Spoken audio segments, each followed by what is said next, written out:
Okay. So last time I made one of these, I played Pikmin 2. I was gonna just do that again, but I decided I wanted to play the first one instead, because why the fuck not? Now, I do want to warn you guys, this is a relatively short video game, so um, there is a very, very big chance that I will beat the entire thing in this in this one video. Um, so if you don't want to see that, like if you like for spoiler reasons or whatever, then feel free to skip out on this one, I suppose. Otherwise, come rounds. Enjoy the son of a bitch. Pikmin don't fucking do what... They only sometimes do what you tell them. Pikmin 2 is better about that. In this game, they kind of... They have a bit of a tendency to fuck off and do whatever they want. Which is annoying. I mean, they do that a little bit in 2, but not as much. I don't know why they do that in this game. I guess, I guess they just want to drive the point home that, these are very human creatures, they're curious. They don't necessarily want to conform. They want to be individuals or something. I don't know. I don't know the psychology of Pikmin. They don't teach that in school for some reason. I mean, you'd think that'd be more helpful than fucking calculus or something, but no. Get the other one. Olimar doesn't do what you tell him to either. He's kind of an asshole. Anyways, I don't know if I mentioned this in the last video, but on the off chance that I didn't, I just want to say the reason I'm uploading so many talking videos these days is because I haven't had a lot of time on my hands, because there's been... Son of a bitch. I did say this, didn't I? This is almost verbatim what I said before. Unless... Shit. I don't know. I will confess that I am drinking a little bit. I don't mean that like in general. I just mean like right now. I literally just have beer right here because it's Friday and it's been a long week. Don't fucking judge me. It's how I celebrate the end of the week. It's just a little beer. Okay?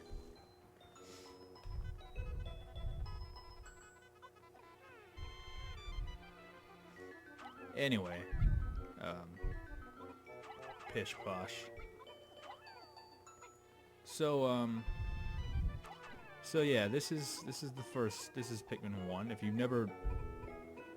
you've never played it, then holy shit, you gotta play it. This is actually a great game, and obviously, some of you might be looking at this like, this is a kid's game, and correct. But you know what?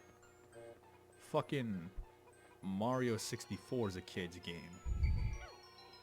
Fucking Mario Kart is a kid's game. Even fucking Smash Bros is a kid's game, and I didn't want to do that. Why did he do that? So, that's not exactly a reliable metric for how good a video game is, And unfortunately, a lot of people use it as such, like, there are a number of kids out there who see kids' games and just go, oh, well, I mean, I don't want to play this, because I might be a kid, but I'm not a stupid fucking little bitch. I want to play Call of Duty because look at me. I'm really tough, and my dad's a Navy SEAL, and you know that stuff. And it's like, all right, whatever. I mean, not to bash Call of Duty. There's some great Call of Duty games. I can't speak for the new one because I haven't, because it's not out yet. Or I can't even really speak for the previous one. Shit, actually, come to think of it, the only one I've really played is Modern Warfare 2. And that one was pretty good, as far as I played. Other than that, I don't know. And I was just playing the campaign. I mean, multiplayer is pretty much the same every... Piece of shit. Sorry, my control... Why the fuck doesn't it work? Okay,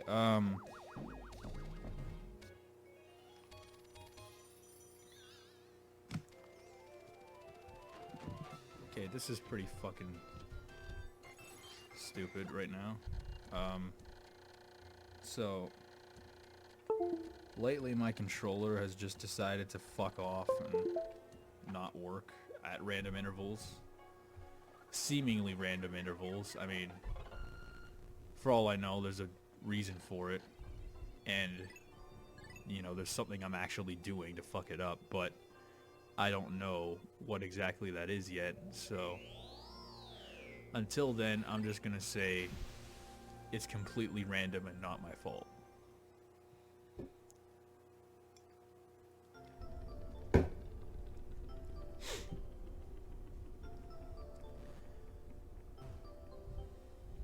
Anyways, I just finished a really big exam today, so hopefully for just a week I'll be able to upload some new things. I am working on, I will say, and I know I might get some hate for this, but I did play Doki Doki Mario 64, which, you know, if you follow my Twitter, you might know that. But I do want to do a video on that. But I am also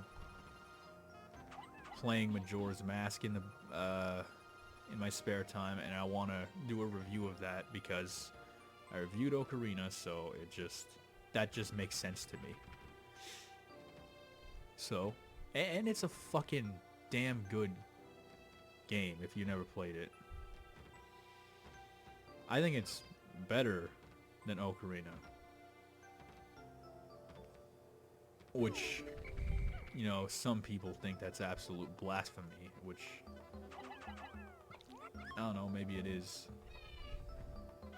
I don't consider myself super, I don't know. Shit.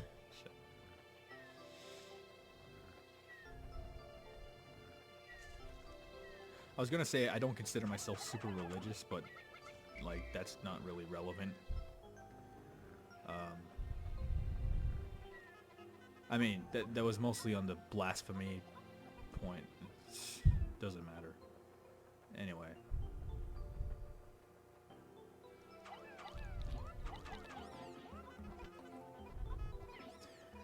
So, anyway, how are you guys doing? Because, you know, this isn't just about me, right? I mean, I wouldn't be making this if I had no subscribers. So, you know? Because, I mean, I can only speak for myself, but I'm doing alright. I mean, considering that it's really fucking hot out these days, which is annoying. Especially considering that the air conditioner doesn't work where I'm at, like it doesn't seem to do anything. I had to keep this fan on all day So, you know, get this buzzing noise whenever I record, which I apologize for, but I mean, the alternative is I get heat stroke and shit. Actually, it's probably not that bad, you know. I don't want to sound like a total bitch, right? Back here.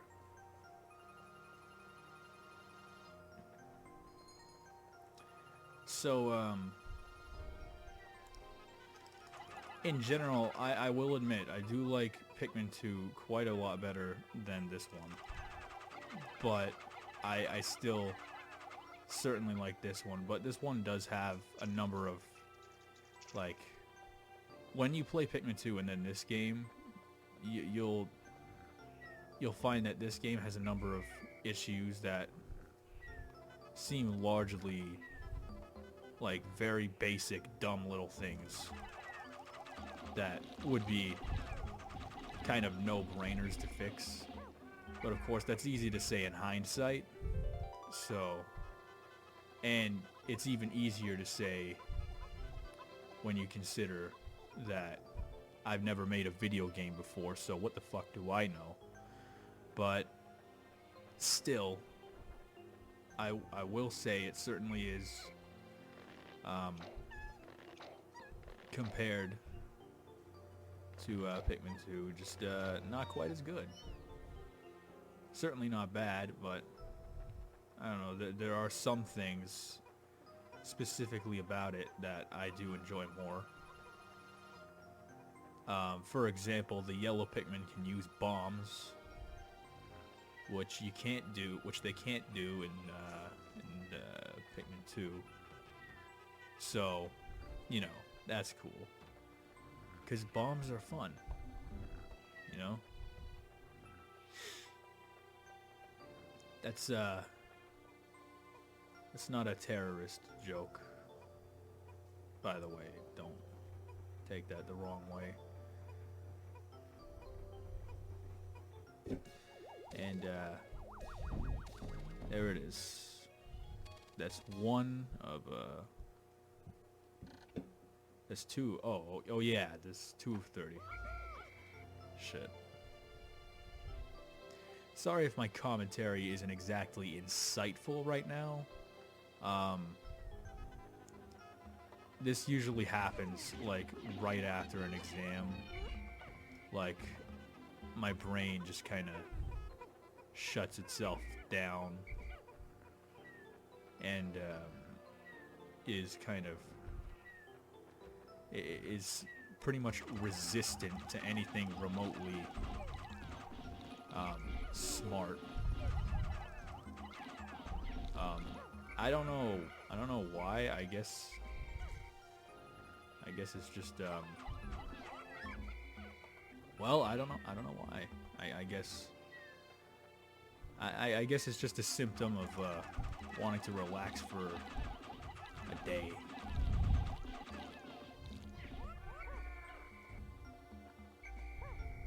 In any case, I don't know, maybe I'll think of something smart to say as I go on.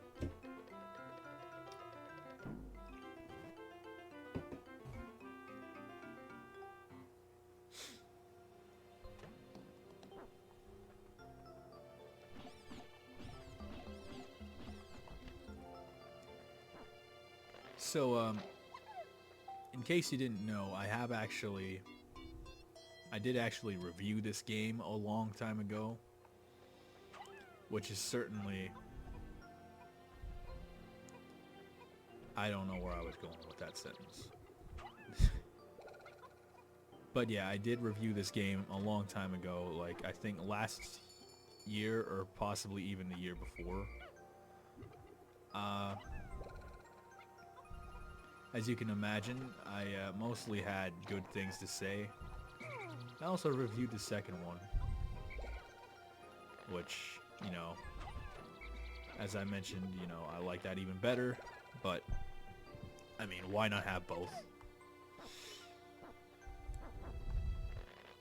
Pikmin 3, on the other hand, is just kind of... I don't know. They changed too many things that they didn't have to change. And that's just... And Nintendo always does that. I don't know why they do that, but they do.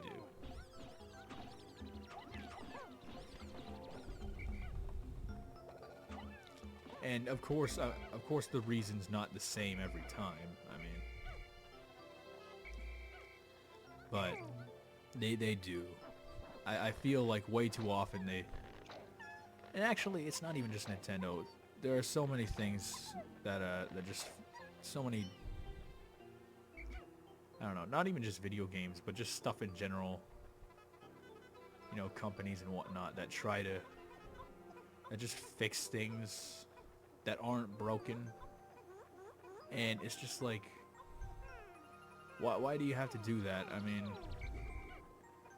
this was fine. Nobody even complained about it. Instead of, why don't you fix the things that actually are broken? Then you got fucking EA, whose rule, like, you know, a lot of people, like, as a general rule, you know, my general rule is if it's not broken, don't fix it. EA's general rule is if it's broken, don't fix it. Or, well, that's not even just EA, that's a lot of people. Or a lot of companies. I don't know. But this is pretty much saying everything I said in the last video, so... Yeah, last video was basically just non-stop me just shitting all over everyone who was at E3 this year for various reasons.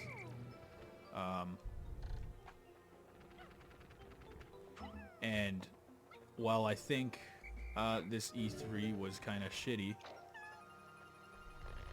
I don't necessarily see any reason to continue complaining about it, because I've pretty much already spoken my piece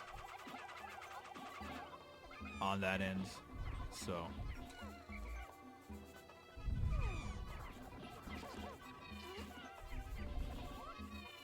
Sucks though, because like it's been really all like this always happens in the world of gaming. It's like E3 comes and goes, people talk about it, and then it's just like dead silence and just like radio static. And I don't know, it's just kind of, I guess it's just a little bit lame, honestly. Just to not have anything in the immediate vicinity to look forward to.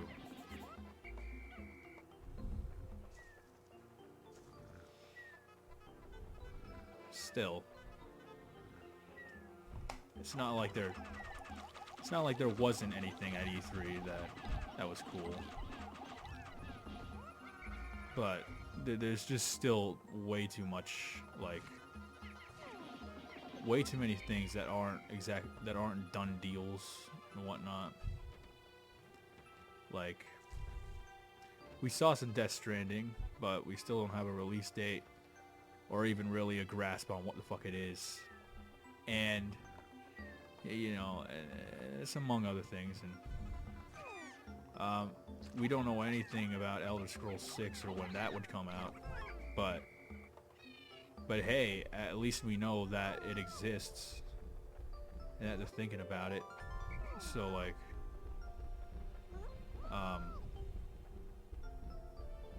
that's a thing. But other than that, like, it's pretty much just all talk so far. And I can't help but find that a little bit lame. You know, I can't really... I wish there was a better word for it. But there really isn't. So... That's enough. Yeah. Yeah. That's enough.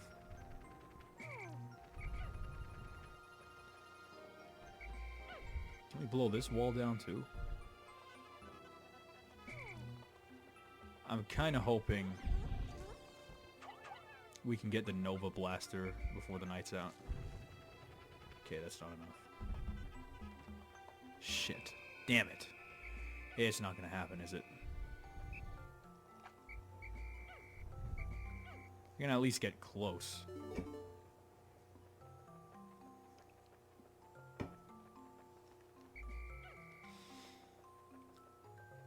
I know once, at least once, I managed to get 4 ship pieces in one night.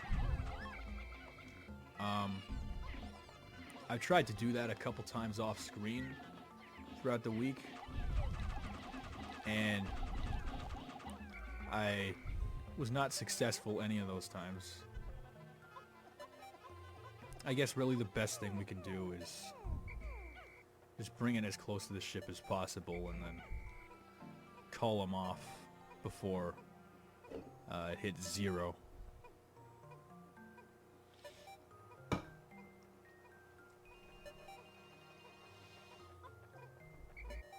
I think one of the biggest beefs I have with this game is the fact that it has a time limit, which means that it's not the kind of game where you can fuck about,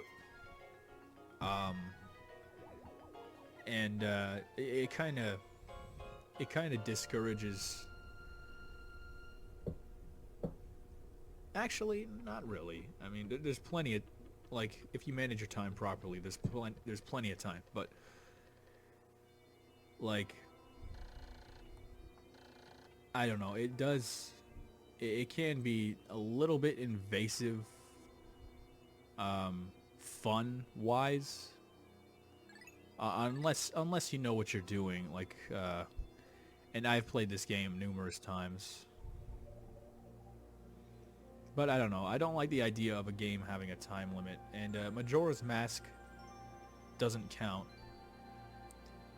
Wait, did I not even get 3? Oh. Oh, I didn't even get the fucking... Oh, son of a bitch. Oh. It's even worse than I thought. Anyway, when I say I don't like a game having a time limit, Majora's Mask doesn't count because of the way it handles it. Because you can go back in time, so it kind of makes what it does is make the time limit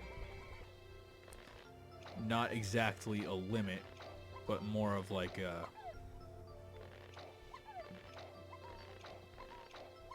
I'm not sure. I guess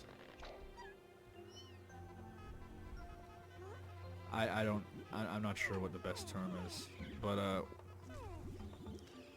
I guess the fact is it doesn't seem as invasive, not to me at least. To other people, they don't like that. They don't like the time limit, and they don't like the going back because like it undoes their stuff, but like it doesn't undo everything. Like the quest items and that, you still have those, but like I guess it does undo some of the quests or whatever, but like you still have you know what, I do understand. I can understand why people would take issue with that. I'll put it that way. It's just, I personally did not. Like, I guess I just don't see it as I don't see that as a major problem.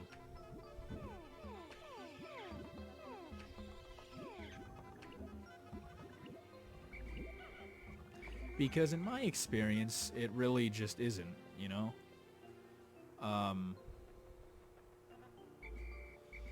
And, obviously I could be biased because it was one of my first Zelda games. I mean, Ocarina of Time was my first, but Majora's Mask came immediately after that, and I just thought it improved pretty much everything, which I will elaborate on when I do eventually review it.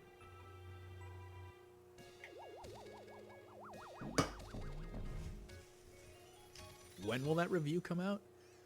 This week? Next week? Next year? Who knows?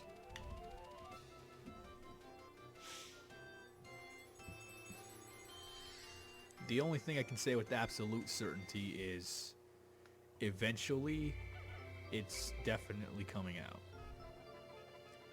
So there you go.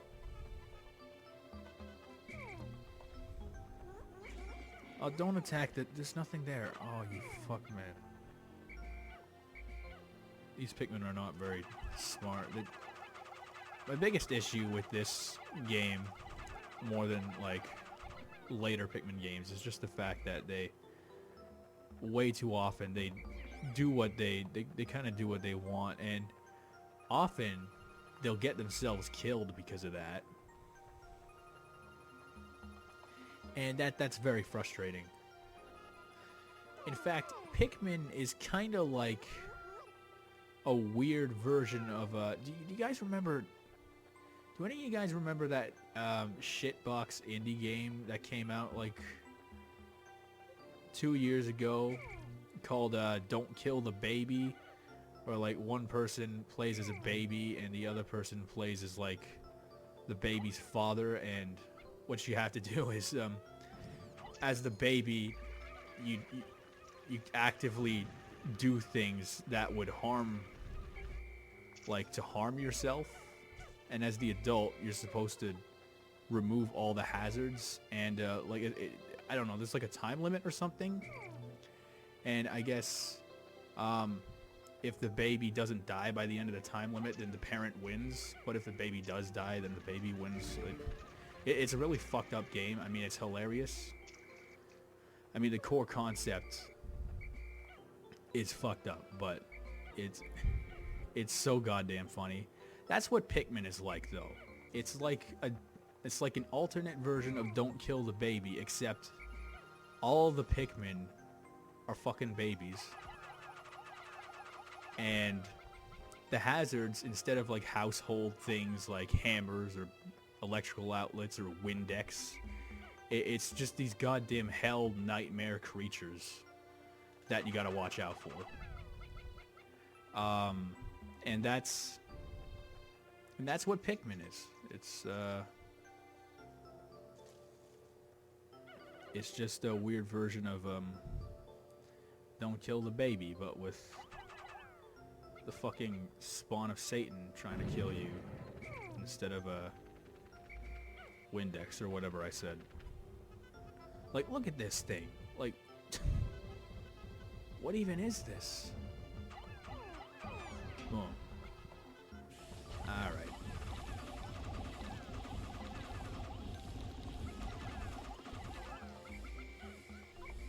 Well, whatever he is, he's dead. So, no complaints. I think he spawns a lot of Pikmin if you carry him in, so let's hand him over to the yellow Pikmin. Ah, man. So is today I'm recording this on the 22nd of June, I think. I think it's the 22nd. Yeah, it is. Is this the first day of summer? Because I saw somewhere online that it was, but I mean, it's the internet, so what the fuck. So, but if it is, then I'm not surprised. It's pretty fucking hot. It was even hotter like yesterday though, or the day before even. I don't know. It's been fucking been crazy all week.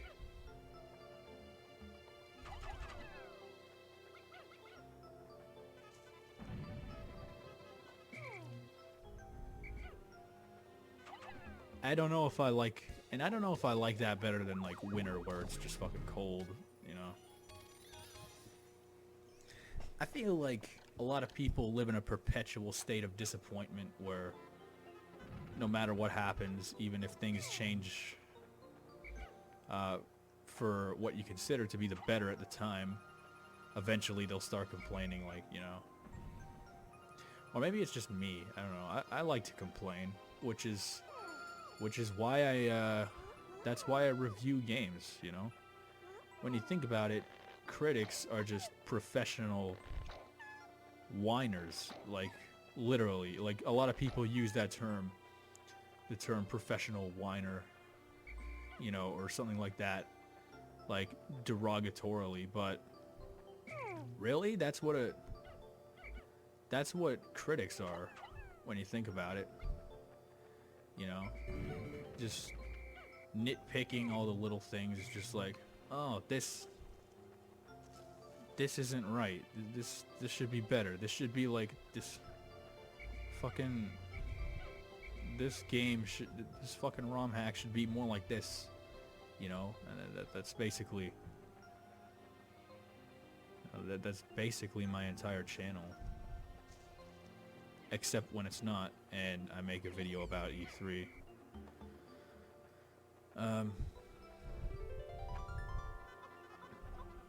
Yeah. Or I make one of these, I guess.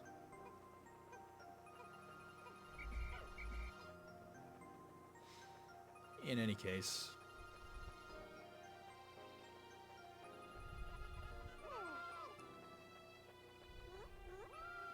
see if we can just blow down this wall. I mean, we don't really need to at this point, but it'll be convenient for later. Other than that, I don't think we're able to get any more treasure in this. I keep calling it treasure because of Pikmin 2. I don't think we're going to be able to get any more ship pieces in this area. On this day, until we get like blue Pikmin or whatever. So I would probably just call it quits and then go to the next level. So I mean, right after I find all the, how did they get there? I guess I separated them. I don't know. In any case, I think that's the best course of action.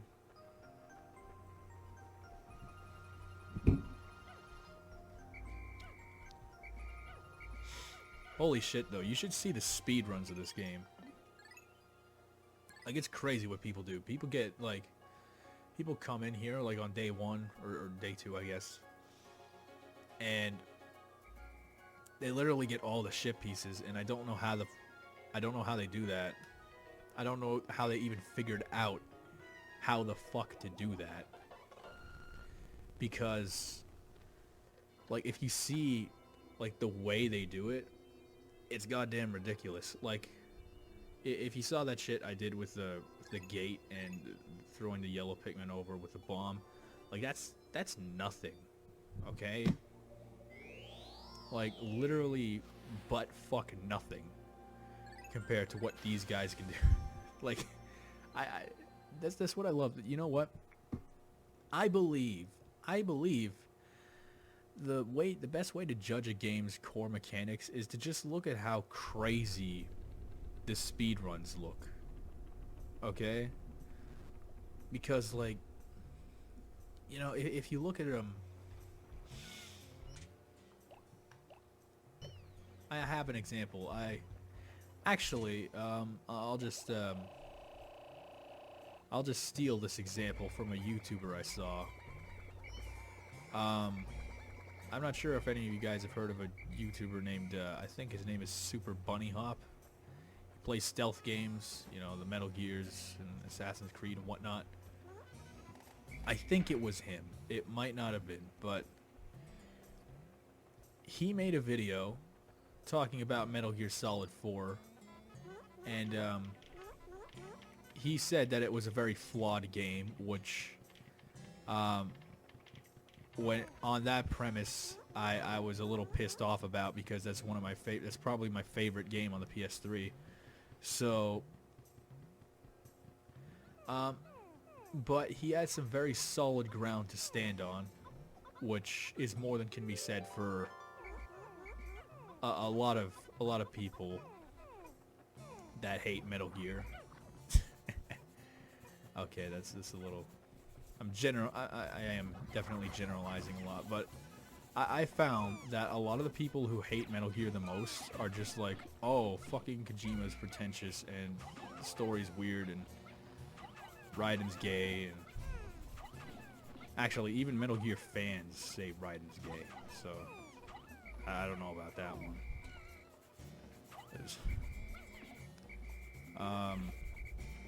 But like it's usually just incoherent, like, oh, it's Metal Gear, it's fucking stupid, it's weird, I don't get it.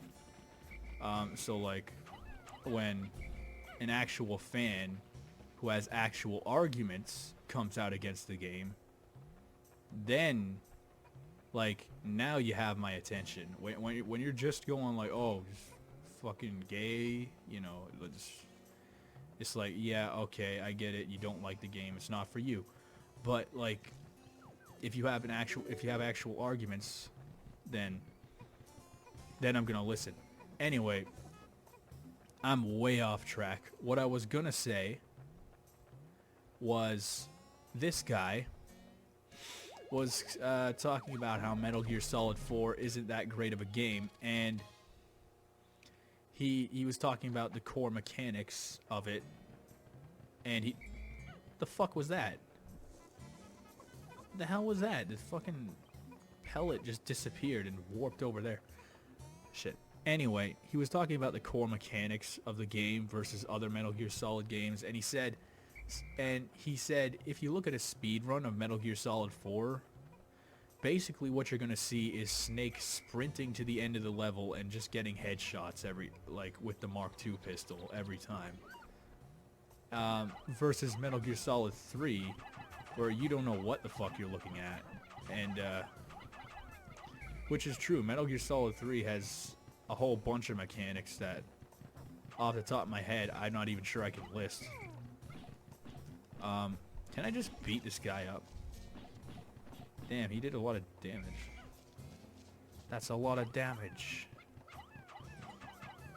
I'm supposed to be able to just throw a Pikmin on top of him. There we go. So yeah,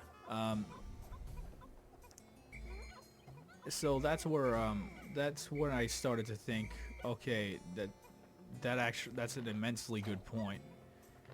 And I kind of figured, you know, I can kind of apply that to my own opinions as well. Like, some of you guys might know that I'm not a huge fan of Mario Galaxy, like even to the point where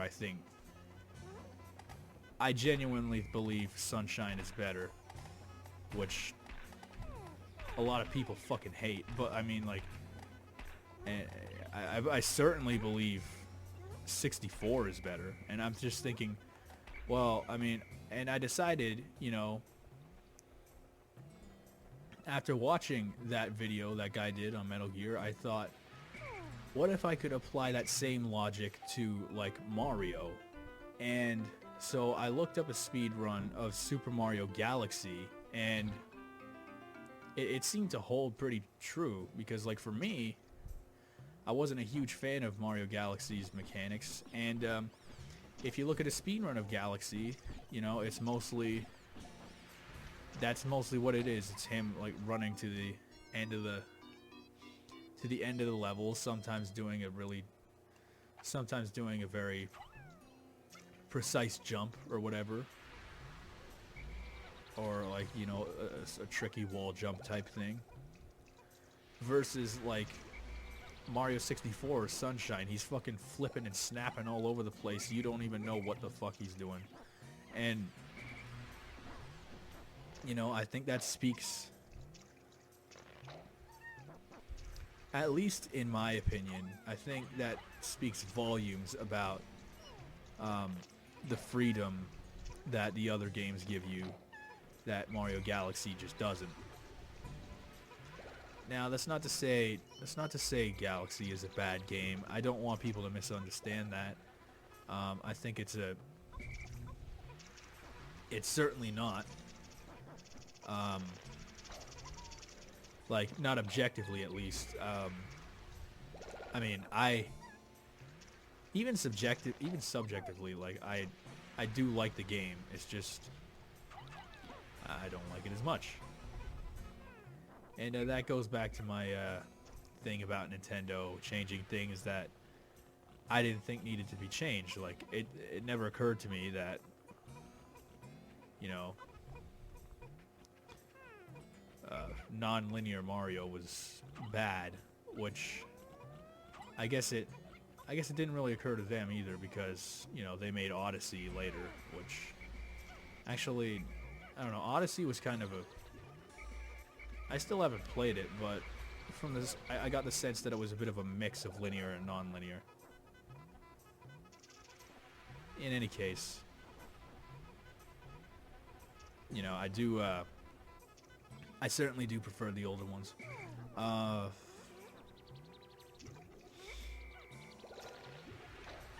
mean, and I get a lot of people telling me, you know, Mario Galaxy was meant to be a linear game, so, you know.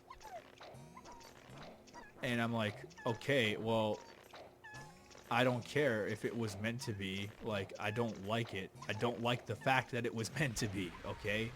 I think it was a mistake that I think it was misguided. Okay, I think the intention to make it linear in the first place was misguided, but I mean, that's just me, and, you know, Nintendo's is a business at the end of the day, and I'm literally one in millions of customers, and you know, why get my $60 when they could have $60 each from millions of people who disagree with me? And you know, I can respect that. Well, I can understand that. I don't necessarily know that I can respect that. I mean, I can respect the desire for money, but I mean, to sacrifice artistic integrity. Well, you know what? It isn't even really doing that. Like, because for what it was, they made it good. So they didn't even really sacrifice anything. And I still have my non-linear Marios, so it's not even that big of a deal.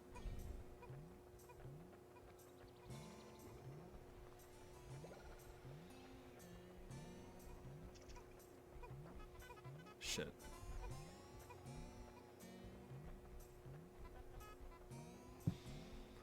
But yeah, I don't know. Still don't have a Switch though.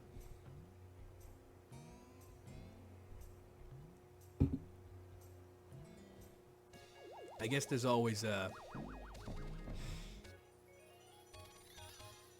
was gonna say there's always Christmas, but like that's by that time Death Stranding might be out. That was a joke. Death Stranding's never coming out.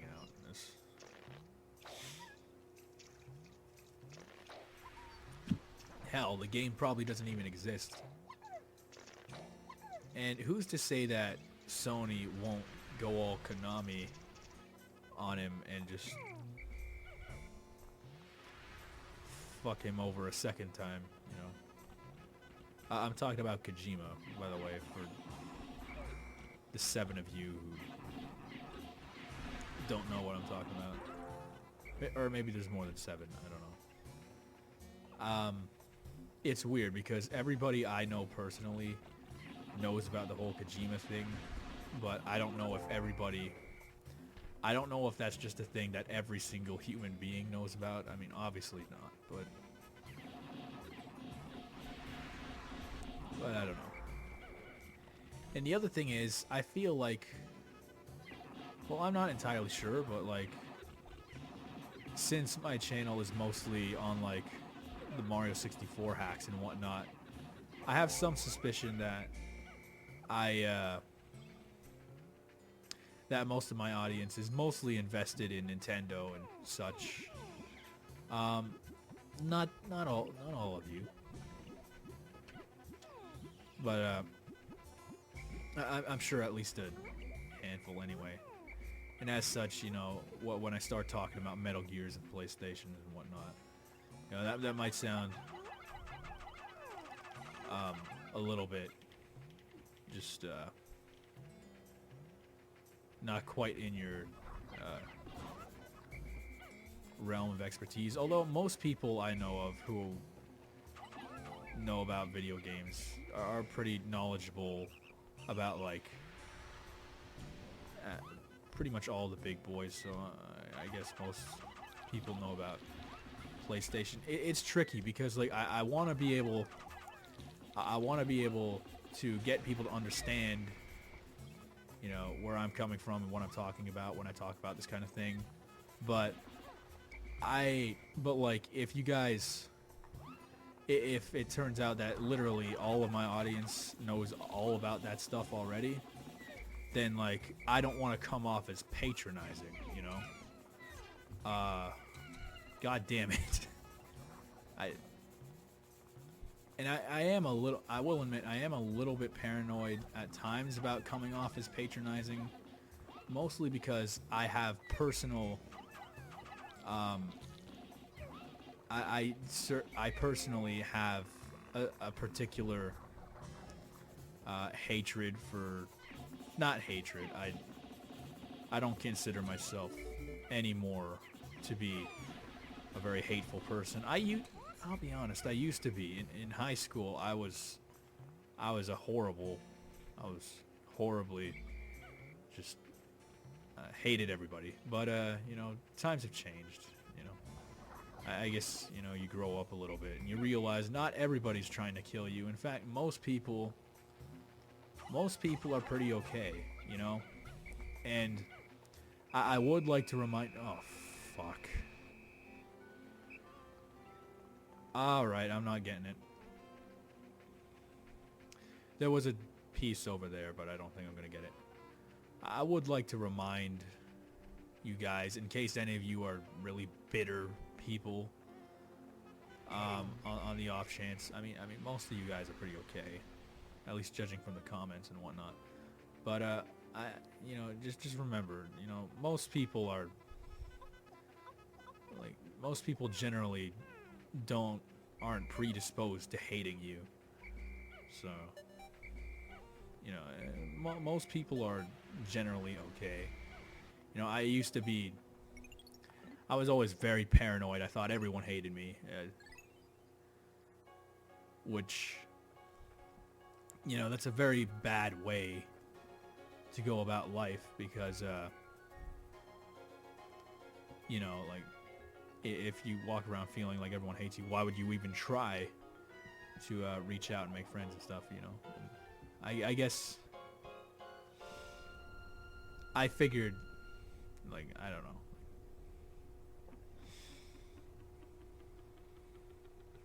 Bottom line is, you know, it won't kill you to be nice. Okay?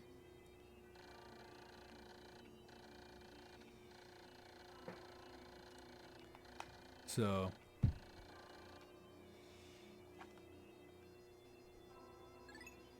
I mean that's just a general rule for everything.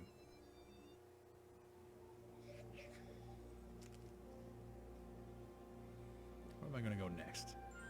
I think I'll just go right back.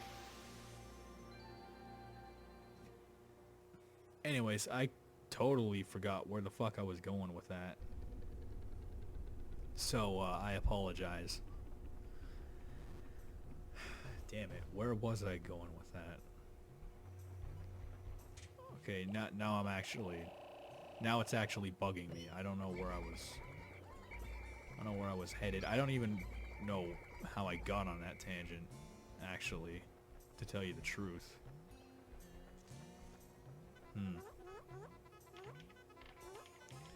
I'm losing my mind.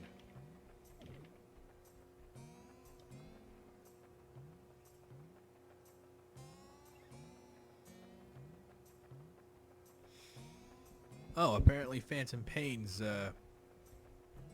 on Steam sale. It's like really cheap. It's like 15. It's like $15 right now. So I just got a text. Somebody told me that, because apparently, you know, that well, not apparently. I mean, that's a big deal. That's hella cheap for a game as good as Phantom Pain. And I will say, Phantom Pain, the story is garbage, but god damn, if the fucking game, dude, like the actual game is so fucking fun. Like, it's crazy.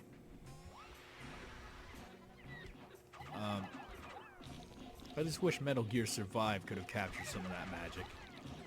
And honestly, I really did want to like it, you know. I mean, obviously, I will admit that I did get some sort of... I did feel a little bit smug that Konami fucked it up, you know, as I knew they would. But at the same time, like, you have to sit back and think, wait a minute, do I really want this? Do I really want more bad video games just so, like, just so I can sit back and go, oh, look, these guys fucked up, you know? So, I don't know. I guess you could say I'm conflicted about that. In any case, Survive's not that good. It's just kind of lame, and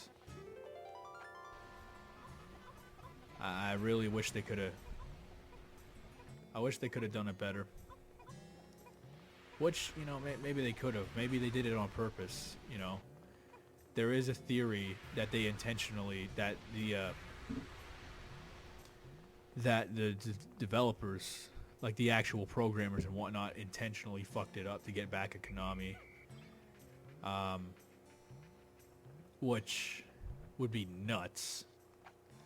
I mean, as if Metal Gear didn't have enough of a crazy following already. Like, even the people on the inside would go as far as to fuck it up just to avenge Kojima or whatever. Like, that's nuts. And for those of you who don't know, Metal Gear fans are fucking crazy. The only reason Metal Gear Solid 3 even exists is because they sent death threats to Kojima. Kojima said Metal Gear Solid 2 is the last one, and they said, and fans, this is what I heard. I want to believe it's fake because I am a Metal Gear fan, and I would prefer not to be associated with people who would write death threats over a fucking video game. But supposedly, they wrote Kojima saying, you know, we really love Metal Gear, so if you don't make a third one, we're gonna kill you. So dedication, I'll give him that. That's dedication, but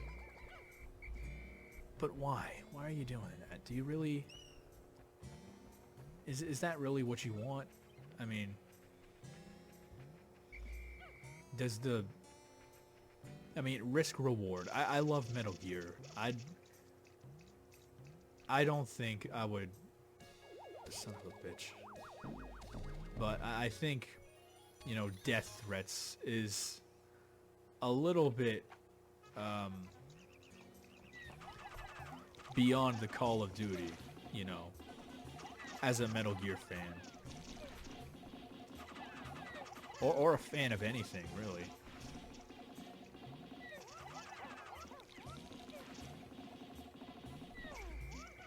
Son of a bitch. I hate this guy. In any case, as a result of those death threats, if that's even what happened, we got Metal Gear Solid 3, which is possibly, you know, as far as is possibly like that was my favorite PS2 game. Like, as far as PS2 games go, as far as I'm concerned, there's Shadow of the Colossus, there's the Sly trilogy, and then there's Metal Gear Solid. Well, I guess 2 and 3. Mind you, all of those games can be got, like on the PS, can be got. It can be found. You can get all of those on the PS3 in HD without dog shit frame rate. So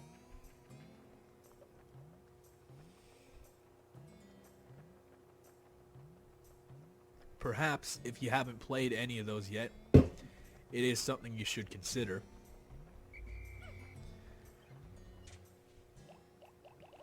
Shadow of the Colossus is a little tricky. I can't necessarily recommend that to everyone, but the Sly trilogy, certainly. If you don't know what that is, Sly Cooper, it's a platformer slash with some like very minor stealth elements. You play as this raccoon who's also like, I think he's a jewel thief. I don't know. It's been a while since I played him, but goddamn, they were good games. I had the Sly trilogy on PS3. I want to say it was called the HD collection because they had them all in HD, but I don't know if it was actually called that. But in any case, those are all great. You know, it's just old-fashioned fucking video game fun, man. You know, jump over this, pick up that, and beat the shit out of the fucking whatever. I don't even know who the bad guy is. That's how long ago it was.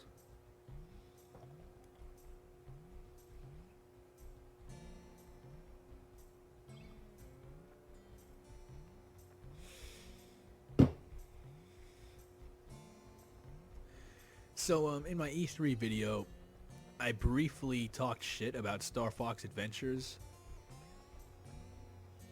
And somebody in the comments section told me, you know, that they liked Star Fox Adventures, so I'm actually a little... I am considering going back and looking at that game, maybe even reviewing it. I do actually want to, at some point, review all of the Star Fox games, just because I really like that series. I remember, what I will say about Star Fox Adventures right now is that I did really enjoy it when I played it as a kid. I was about 12, I think. I mean, it certainly wasn't Star Fox, and it still isn't by any stretch of the imagination. But it did have some surprisingly like good qualities about it. Like, the graphics were fucking, like, this is well, not a launch title, but this is an early GameCube title. The graphics are amazing. Like, the fucking like fur shading and all that was nuts. Other than that, I don't know, the story was a bit weird, and I mean, we can also thank Crystal for all the furry shit, you know. A lot of people wonder, what's the deal with furries? Where did they all come from? And it's like, we created them, well, with all the weird, bizarrely sexualized, anthropomorphic animal characters in cartoons and video games. Like, that's where that all started, you know. They didn't just, these people didn't just like spawn out of thin air, you know. And I don't even know if it's if I would consider it a bad thing. I mean, like, whatever, you know, people, you know, you do you. A lot of people do, though. So, whatever, I guess.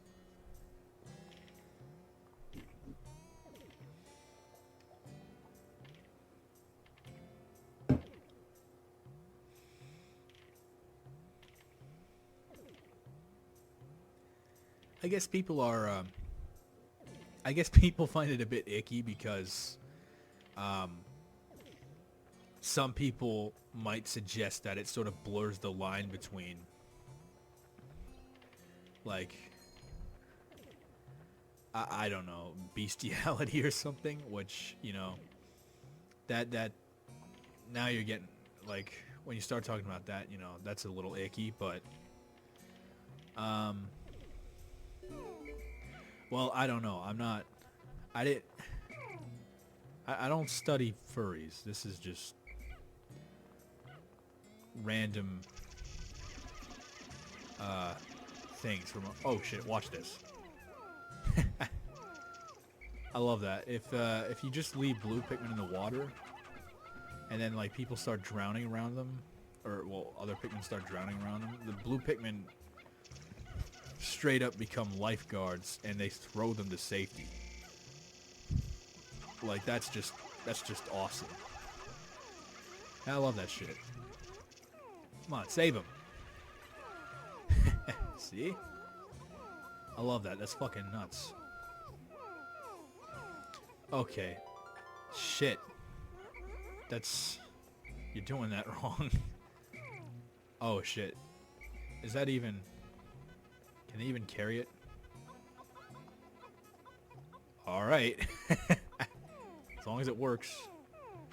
Actually, we're gonna need to hold like at least 20 back here. There's another treasure way over there. In Pikmin 2, you can destroy the fired, I don't know what you call these, geysers maybe? In any case, in Pikmin 2 you can destroy them. You can't do that in this game, which, you know, that's a little annoying. Alright, so we bring this out. Then I guess we switch it to red Pikmin. No, I don't guess. I know. I played this game a billion times. I think my best time, at least in terms of day counts, was either 12 or 11. I'd like to think it's 11, but it very well might have been 12. Okay, this thing might not make it.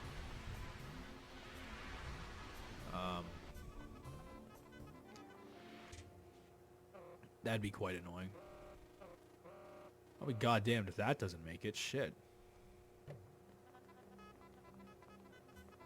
Yo, that one better make it. Ah! Probably won't. Knowing my luck, it probably will just... It probably just won't. Where even is it? Yeah, it's not.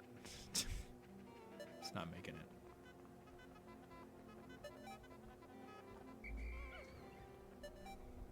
Oh well.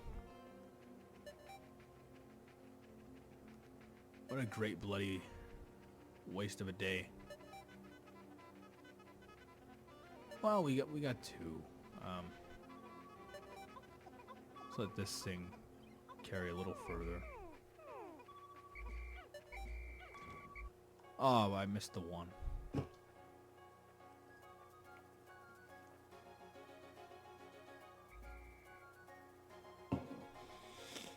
There was one time I was playing this game and I had like 100 Pikmin in my squad, and I accidentally let Olimar just straight up fucking die. And I didn't even know this. I don't know how I've played this game for years and never even noticed this. But if you die as Olimar, all the Pikmin in your squad just get deleted from existence the next day. So don't ever do that. Okay? Because that's just a really shitty thing to have happen to you.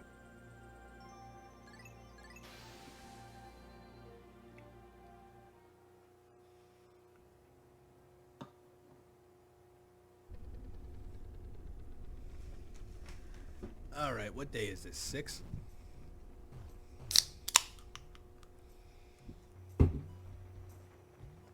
Yep, day 6. Well, the best that we can hope for is that the treasure is right where we left it. Which it is, most probably.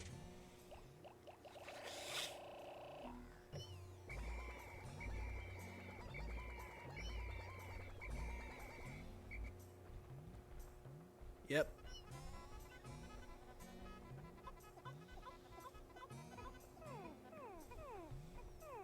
I think I was most disappointed with regards to E3 about just the fact that there was no Pikmin 4.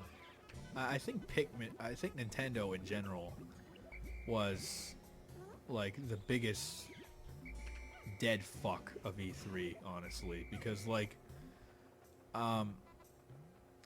at least for me, I don't ever really expect anything from the other companies. I expect them to like fucking smell their own asshole talking about how, oh, you can play all these multiplats on our console, but it's better on our console than the other one because on our console you get extra skins or something. And it's just like, yeah, fuck off. I mean, but like Nintendo, they always make their own shit, and they always have like, and they always have something interesting, at least. And that's the thing. Nintendo has like an identity, you know? Like they have a personality that, you know, you can't really find on other platforms. And the thing is, but like they were just so and that's why they were so disappointing this year, because it's like I don't know, they had Smash Bros, and then they had, I don't know, they had a new Mario Party. Like I don't know, like it was just kind of boring, honestly. What else did they have? Did they talk at all about the cardboard box thing? What do they call that? The labo? I don't even know what it's called.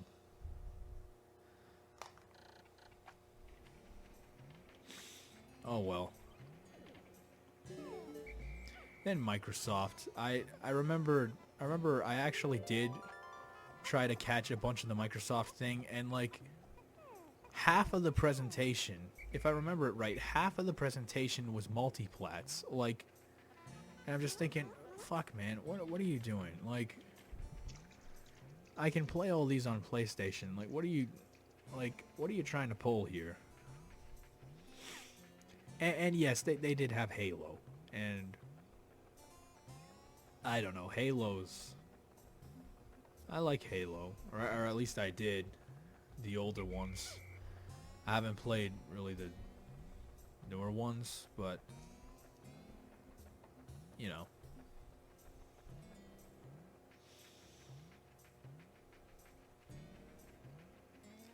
But yeah, I don't know, it blows my fucking mind that they spend so much time talking about like multiplats. But that's nothing. You know, you know what was the biggest like dumbass thing of E3, and and always is for me, is EA. Now, hold on a minute. Every year, they come to E3 and they make this big fucking deal about the new Madden or the new FIFA. Now, I'm gonna be straight. I'm gonna be real with you guys, okay? Think about the kind of people who buy Madden and FIFA, all right? These people are not watching E3, all right?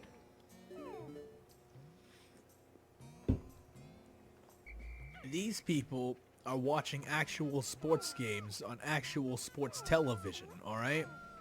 They're not watching fucking E3. Like, they're not gonna see this. And even if they were watching E3, why the hell would you even waste your time telling people that you're making a new Madden and a new FIFA? Because you do that every fucking year, okay? Like, Madden 13, Madden 14, Madden 15, Madden 16, Madden 17, Madden 18, Madden 19. Like, it's like an annual thing, alright? And it's not like Assassin's Creed where it has like a different setting or anything or something like that, like every year whenever they come up with a new one.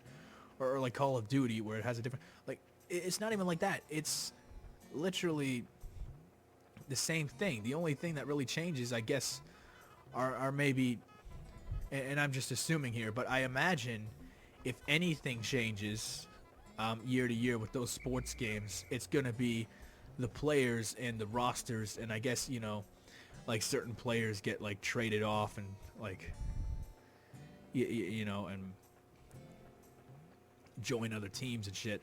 And I can imagine that that's the only thing that changes besides maybe the graphics and I guess the advanced mocap and shit like that. You know who I feel most sorry for? I always feel the most sorry for the poor guy who has to get up there and sell these shitbox games to a bunch of people who they already know don't care about these games, okay? Like, these people are here for, like, Battlefield and shit. They're not here for FIFA, man. Like, okay? Like, you've totally misread your audience. Either that, or they just advertise these games because they have some deal with the actual sports companies for which they for which these games are made, which I imagine is entirely possible. I imagine, you know what? I don't think it'd be a stretch to imagine that that's the only reason they show them at E3. Because, like, I'm sure they want to show, like, the fucking Battlefronts and the Battlefields too, you know? Which, of course they do that, but, like, I feel like they're wasting their time with like, showing off their sports games at E3. I mean, like, not necessarily making the sports games. I mean, obviously, I don't get the appeal of making a video game out of something that you can do in real life anyway. I.e. Kinect Masturbation Simulator. But, you know, that, I just don't understand that. And, you know, I think it's entirely possible that they agree with me, that they don't actually need to market these games because they already know that, like, the people who play those games, not only are they not watching E3, but even if they were, it wouldn't matter. They'd buy it anyway. And they know you're making another one because they always do. And that's just what you do. You're EA, you know? You're predictable. You have become predictable. You have become a machine. You know? You've lost any and all sense of, like, individuality, of, like, human nature. I don't know. I kind of let loose with this one. I'm sorry.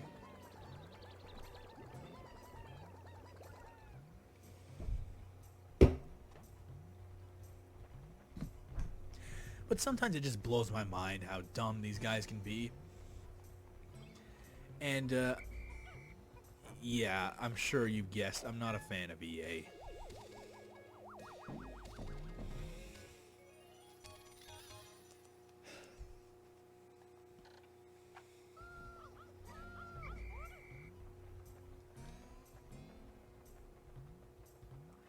I mean, I'm not sure I'd go as far as to say they're the worst company out there, but they're certainly, they're far from good. And they've insisted that, what's that new game? What's the new fucking, what am I doing? Hold on, wait, actually, yeah, okay, there's nothing. They've insisted that Anthem isn't gonna have microtransactions or anything like that. And I really want that. Even if I don't, excuse me, shit. Even if I don't end up buying the game, I really want that to be true, because that would mean so much. You know, it would be very, like, I would see it as a teaching moment for these guys, okay? Because they've been fucking up for a while. They've been, like, they were pretty much, I don't know what the correct term is. In any case, they were pretty much the textbook definition of, like, microtransactions and shit gone too far, you know? So, if they stopped doing that stuff, or loot boxes, I don't know about microtransactions. For all I know, they very well might keep those. I mean, like, they make a lot of money, why wouldn't they? But as for loot boxes and shit, I don't know. But if they elected not to use those anymore, that to me would send a very powerful message to the rest of the gaming industry, because they're not the only ones that do this. Like, even if they're the worst, which I don't even know if they are the worst people, I don't even know if they're the worst offenders, but, like, I mean, they are a big, like, EA is huge, okay? They're a fucking Goliath of a company. And if they put their foot down and said, okay, that's it, we're not doing this stupid shit anymore, that, like, at least in my head, that sends a very strong message, and maybe that might have ramifications for the rest of the gaming industry, you know, the other bad, the other offenders, the other similar offenders, you know, and that would be fantastic. I mean, think back to E3 20, it was either 2012 or 2013, I think 13, when Microsoft announced that the Xbox One would have these, like, invasive DRM measures and shit. Now, originally, the PS4 was going to have the exact same shit, but then, like, when, like, they saw the negative reception that the Xbox got, they said, oh, okay, we can't do that.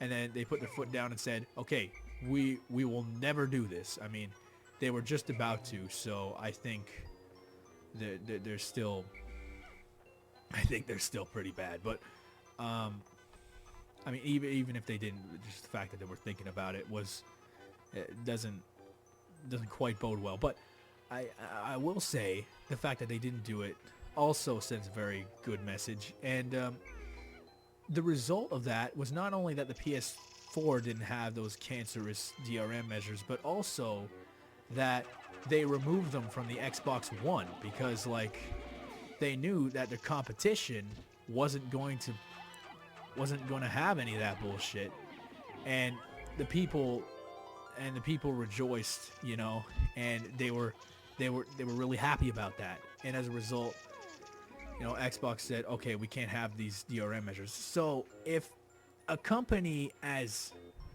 notoriously shitty as EA can put their foot down and say, okay, no more loot boxes, no more of that shit, then who's to say like the other bad companies, won't also say, okay, no more loot boxes, none of that shit.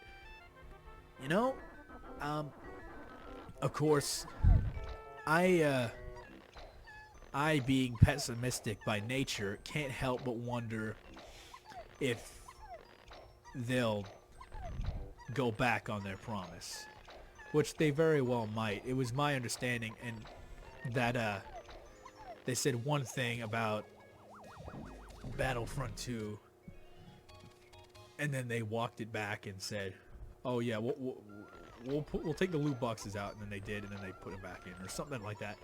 I don't remember exactly what it was, but they did something like that, and I feel, you know what? Until Anthem comes out, I'm not gonna. I think it's too late to give EA the benefit of the doubt. But if Anthem comes out and it's this beautiful game with no loot boxes and none of that like DRM bullshit, or well, I mean it'll have DRM bullshit. It's EA, but you know, without the like weird microtransactions and stuff in the loot boxes and whatever, I'm getting very repetitive. Excuse me. Then that'd be wonderful, but I don't think necessarily until it actually comes out, I'm not sure if I'm ready to tell EA, oh yeah, you're all good now, you know.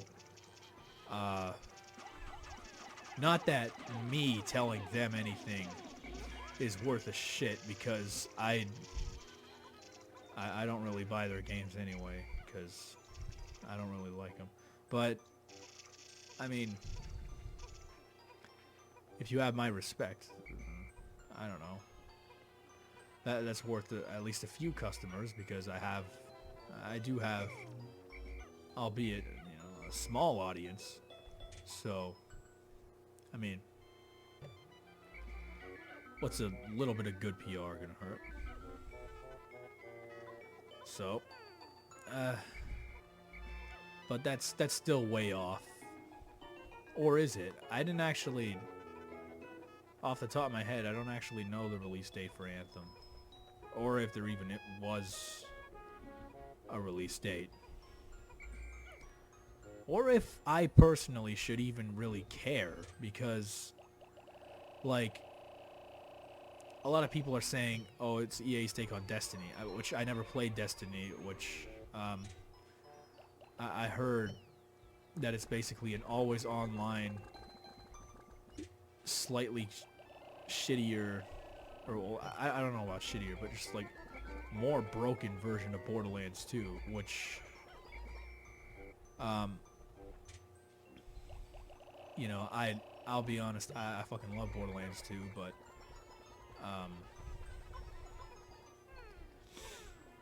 I don't know. I don't know, actually. I don't know. I've heard conflicting things about Destiny. I've heard from some people that, oh, it's great. It's this great fun game. And I've heard from other people, oh, nah, it's shit. And that's the most conflicting thing, because, like, I have a very... there's no more pieces here. I think I'll just leave. I have a very particular taste, I guess, when it comes to video games, so I can't really know until I play it. But I can't. I don't necessarily have the money to just fling $60 here and there to buy every new game that comes out every month or whatever.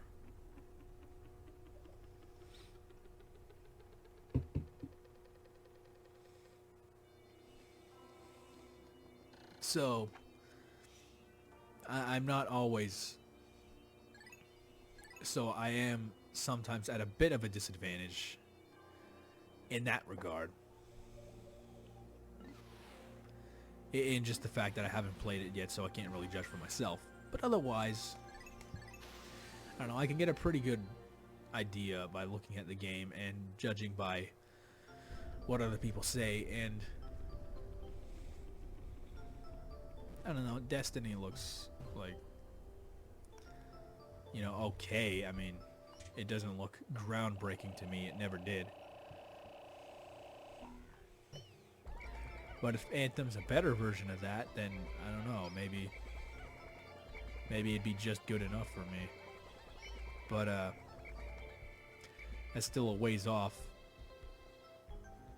Yeah, sorry, I find it very difficult to not talk about E3 because it's like, it's pretty much the only big thing that's happened very recently that's within my realms of interest. So, you know,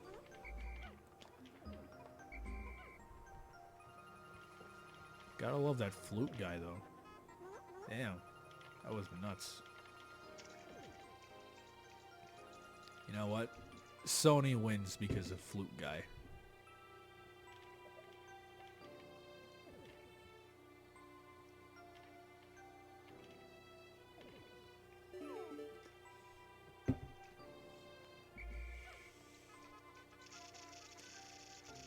But what's flute guy without banjo guy, right? I mean, you can't have the flute guy without the fucking banjo guy, right? I think those were both at the Sony conference.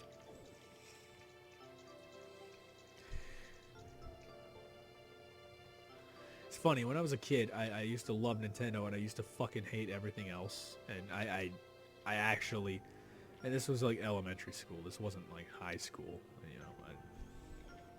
I used to fucking hate people because they liked Xbox and not Nintendo, like, which is the stupidest shit. Like, there are a lot of dumb reasons to hate a person, but like, because they like fucking Xbox more than like PlayStation, you know, that's just stupid. And I'm so glad I grew out of that mentality. Unfortunately, not everybody has. And I will say, oh my god, I actually have this great story. This one year, like, I guess it would have been 2017 because I played in a demo of Assassin's Creed Origins. I was waiting in line, right, to play this demo because, like, why not, you know? I mean, like, I like Assassin's Creed is nice. When they get it right, it's fucking great. And you know, and there's this kid behind me. He's wearing like a Rick and Morty hat or something. And you know, I get into a conversation with him because, like, obviously we're in line to play Assassin's Creed. We're all gamers. We can talk to each other. So, you know, it was a great conversation. And eventually we start talking about Nintendo. And then this other guy, this big fat guy, like, behind the Rick and Morty kid, I don't know, the second we mentioned Nintendo, this guy fucking flips his shit. Like, he just goes, Nintendo was fucking trash. They always do the same thing. They always say, oh, the fucking Switch is in short supply, but like, they're really just trying to get you more excited about it. They're all fucking assholes. And I'm just like, yeah, well, I don't know. I like Nintendo. And he's like, no, fuck them. They're garbage. And like, I'm just like, I'm like fighting back the urge to just die laughing because, like, this guy is like you know how, like, whenever you see like a really cancerous, like, an AIDS-y comment on like a YouTube video or something, like, by a guy with a Naruto profile picture, and he's all going like, oh, Nintendo is gay, Nintendo's for fags or whatever. And you always picture as just like some fat loser. Like, this guy was like the actual embodiment of like what you picture when you see when you see like comments like that, like, of like who's behind the keyboard. Like, it was so perfect. It had to be. That had to be staged. That guy probably wasn't even a real gamer. Someone probably paid him to go around and just say shit like that, and just to get people's reactions. They probably had a camera. They probably had my face on there. Like, I don't know. Because like that's just so fucking ridiculous. He was so like, it wasn't even like passive, like, oh, Nintendo shit. He was fucking angry. He was actually angry that we were talking about like Nintendo. Like, I can't believe this guy. Like, it's nuts. I mean, I don't know. I mean, like, and when I was a bit like that when I was in like elementary school, but I eventually grew out of it because I realized, you know, I mean, like, how are you gonna get laid if you're the fat guy who screams about Nintendo? But, I mean, you know. But like this guy, grown man, grown adult, okay? Like, he had to be in his 30s. Like, he's fucking... He was so angry at this video game company, and like it wasn't even like an act, like, you know, like people sometimes pretend to be like super angry on YouTube. Like, this guy was like, this guy's in public and he had no shame. He's just like, oh, fuck Nintendo. He was just, it was so great. I can't believe it. My God, man. Next time I go to Fan Expo, I'm gonna bring a camera. That's all I'm gonna say. Like, in case that guy comes back, fuck, what if he's watching this video right now and he just sees me at Fan Expo, like, hey, I got a fucking bone to pick with you. I heard you fucking with me on your YouTube and shit. That'd be so great. I don't know. I mean, I just find that so, like, I don't know if it's amusing or sad or both. I mean, obviously it is a bit sad that a grown man would be so angry about a video game company. I mean, like, oh, I mean, like, obviously, I mean, fuck.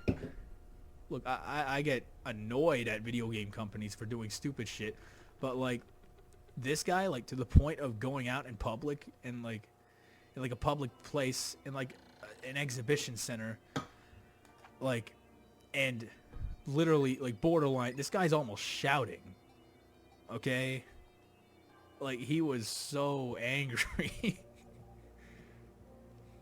It's just crazy. And for what? Because, like, Nintendo has like a short supply of Switches or whatever? Like, what the fuck, man?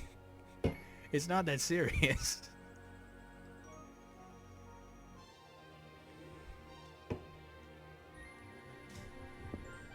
I'll be right back. Sorry about that. I had to go take a piss, you know, as you do when you drink a lot of, what even is this? Oh, no, it's just cider. I don't know. So, yeah, angry guy, doesn't like Nintendo.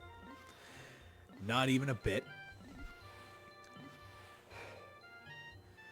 I will admit, maybe he has some ground to stand on. Nintendo is pretty dumb about their about how they stock their consoles, like they're fucking. I remember back when the Wii came out. Okay, some of you may be too young to remember,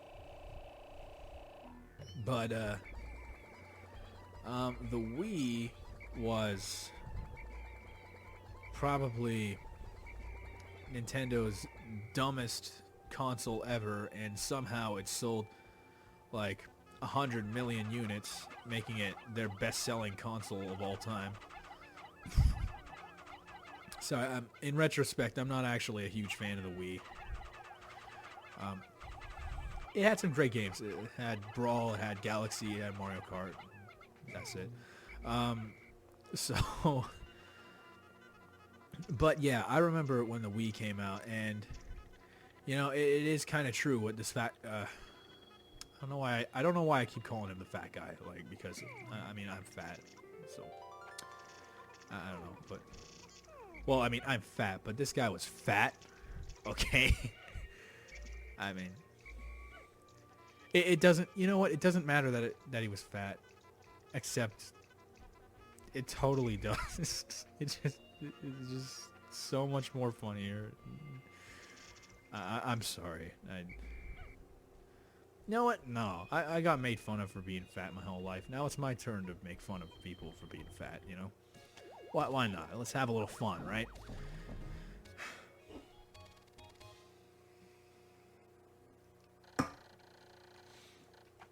So, like, it just kills me remembering this. And, oh my god, I just wish I had it on film. It reminds me of, I don't know, I saw this video on World Star a long time ago about, where it showed this fat guy at a McDonald's going like, "Shut your fucking mouth, I ordered a McChicken half a fucking hour ago," or I don't know, like, I don't know, it reminds me of that guy, except, like, he didn't even order a McChicken, he didn't even order anything, he was just pissed about the fact that Nintendo even fucking exists, and has the audacity to have their consoles in short supply. This fucking guy just kills me, like, I mean, you see people, like, rage at Nintendo, like, on the internet, on forums and comment sections and whatnot, and then it's like whatever, but like to see it in public, and you know, I'll be honest, it did kind of put things into perspective for me, because like, as I said, you know, when I was a kid, I actually got fucking pissed at people because they didn't like Nintendo, and you know, and I eventually grew out of that, because that's not socially acceptable to get pissed at people because they don't like Nintendo. But this guy clearly didn't grow out of that. This guy is a 35-year-old man screaming, like, at people in public, like, just me and this, like, Rick and Morty kid who's probably not even, like, 15, like, because because he doesn't like Nintendo, like, and I'm just thinking, is this really worth it? Like, I mean, like, you're a grown man, you're screaming practically about this shit. Like, do you really want to be that guy? Like that grown man who just fucking screams about Nintendo? Like, do you have a girlfriend? How do you think she feels? You know, like, that she. And I hope to God you don't. If that guy does have a girlfriend, God fucking bless her. Like, for being like, you know, there for him. Just like, I bet if he does, she's just thinking, oh, I can't believe I'm dating this fucking fat guy who screams about Nintendo. Like, I don't know. Or maybe she's not. I don't know how girls work. Maybe that's what they've been looking for this whole time. I don't know. People always ask, what do women want, you know? Maybe. Who's to say, you know? Wait a minute. Hold on. There's 50 there. I got 41 in my party. 50 plus 41 is 91, but it says 90. That's 91 and 90. That's impossible. What the fuck is going on here? 91 and... Yo, this game is fucked up. This game is broken. Fucking games. Fucking Nintendo. Now I'm gonna be the fat guy screaming about Nintendo. Isn't that's gonna be wonderful. But on the off chance that I do happen to scream about Nintendo for whatever reason, like, it's not in public. Okay? You can't have a public freak out about Nintendo. Not a grown man, okay? Anyways, I was going somewhere else with that. At some point. Oh yeah. He does. I hate to say it, he does kind of have a point. Because Nintendo does sort of, like, with regards to, like, their consoles and supply, that like, I remember all the times they kept saying, oh, the Wii will be in short supply over the holidays and shit. And they were. I remember back, like, shit, it was 2006. I would have been 8 years old. Anyway, I remember it was almost impossible to find one because they were sold out everywhere. Eventually we did get one, conveniently right before the summer of 2007. Couldn't be more convenient, except for Christmas, but it was all sold out around Christmas. I don't know, I literally called 17 stores. Anyway. Shit. Need more beer. Okay, crisis averted. So, fuck. Fuck these guys. Anyway. Nintendo is kind of stupid about that. But, I mean, again, you know, you're a grown man. Don't have a fucking hissy fit about Nintendo in public, okay? Please, just don't, you know. What would your poor mother say? Think about her. You know, if you don't have a girlfriend, think about your poor mother. Everybody's got a mother. Shit, I just fucking killed them.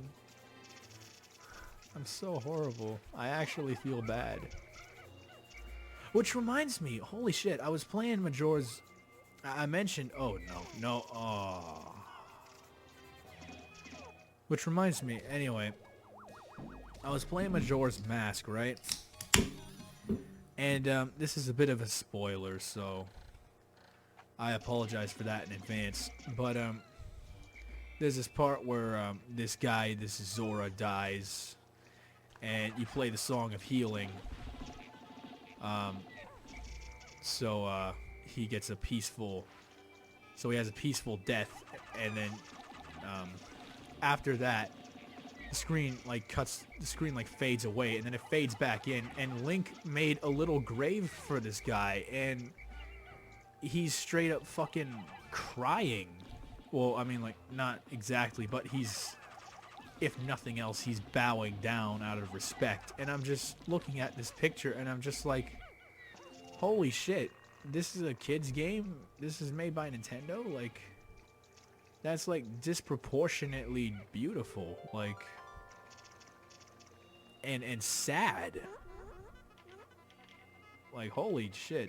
And I already knew that too. I played Majora's Mask before, like, several times, but somehow I missed that, or I forgot about it, and I don't know.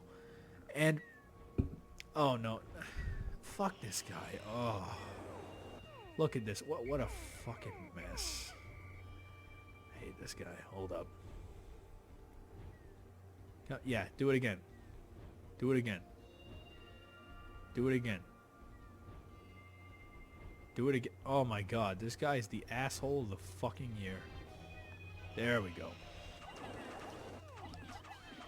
Yeah, but anyway, I played that game before, and somehow I completely forgot that part. Okay, and I didn't play the game once or twice before. Like, I played it numerous times. And somehow I completely either forgot about it or just missed it altogether. And it's just like, wow, this is really sweet, you know? That's the thing about Majora's Mask that I always liked better than I always call it Ocarina of Time. Oh, now he's not even attacking me.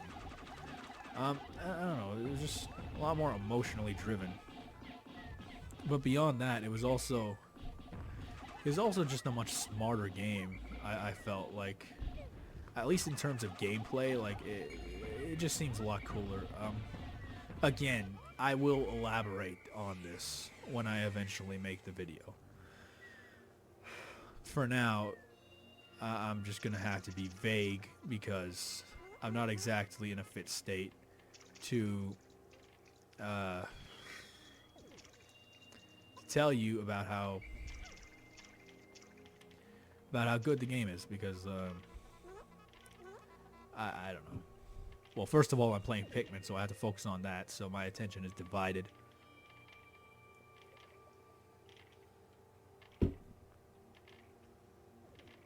But also, there's just so much to tell. Like, it's just such a great game. And I think what impresses me most about Majora's Mask is the fact that it looks like, if you're a fan of Ocarina, you know, you would think that Majora's Mask is a small-ass game because there's only 4 temples, but somehow it manages to be, like, roughly the same size. Like, it's surprisingly dense, you know, with its content. And I just wasted my time. What is he doing? Stupid Pikmin, you can't walk through walls. Okay, I literally have 70 of 69. Like, there is some technological fuckery going on here. This fucking bugged ass game. Still, as long as it's not game breaking, no complaints. No complaints.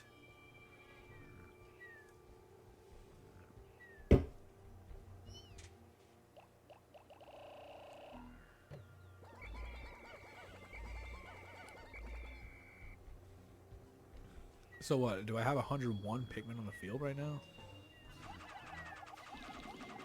Wait, is this a good idea? Oh no. Oh shit. Oh no. Oh no. No. Stop that. I am a fucking idiot. I let this happen. I always... You know what? That's the thing about Pikmin. Even if it doesn't explicitly... I don't know. Like, even if it isn't, like, horribly grotesque or anything like that, or graphic in its portrayal of Pikmin death or whatever, like, you always feel... You always feel horrible about letting them die. Or I do. I don't know. Maybe you don't. Maybe you love seeing them die. I don't know. I'm not gonna judge you. Like, you do whatever. But, like, I don't know. You see their little ghosts float up into the atmosphere? It's fucked up.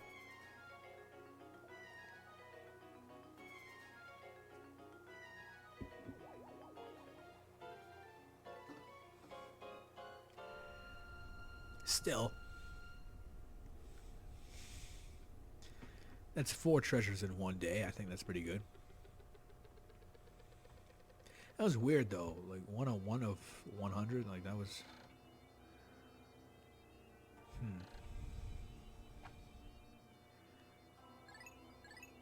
And I've never seen that happen before. And I played this game like a million times. Never seen that happen. That was weird. Although, considering this is a launch title, I'm surprised there aren't more glitches, you know?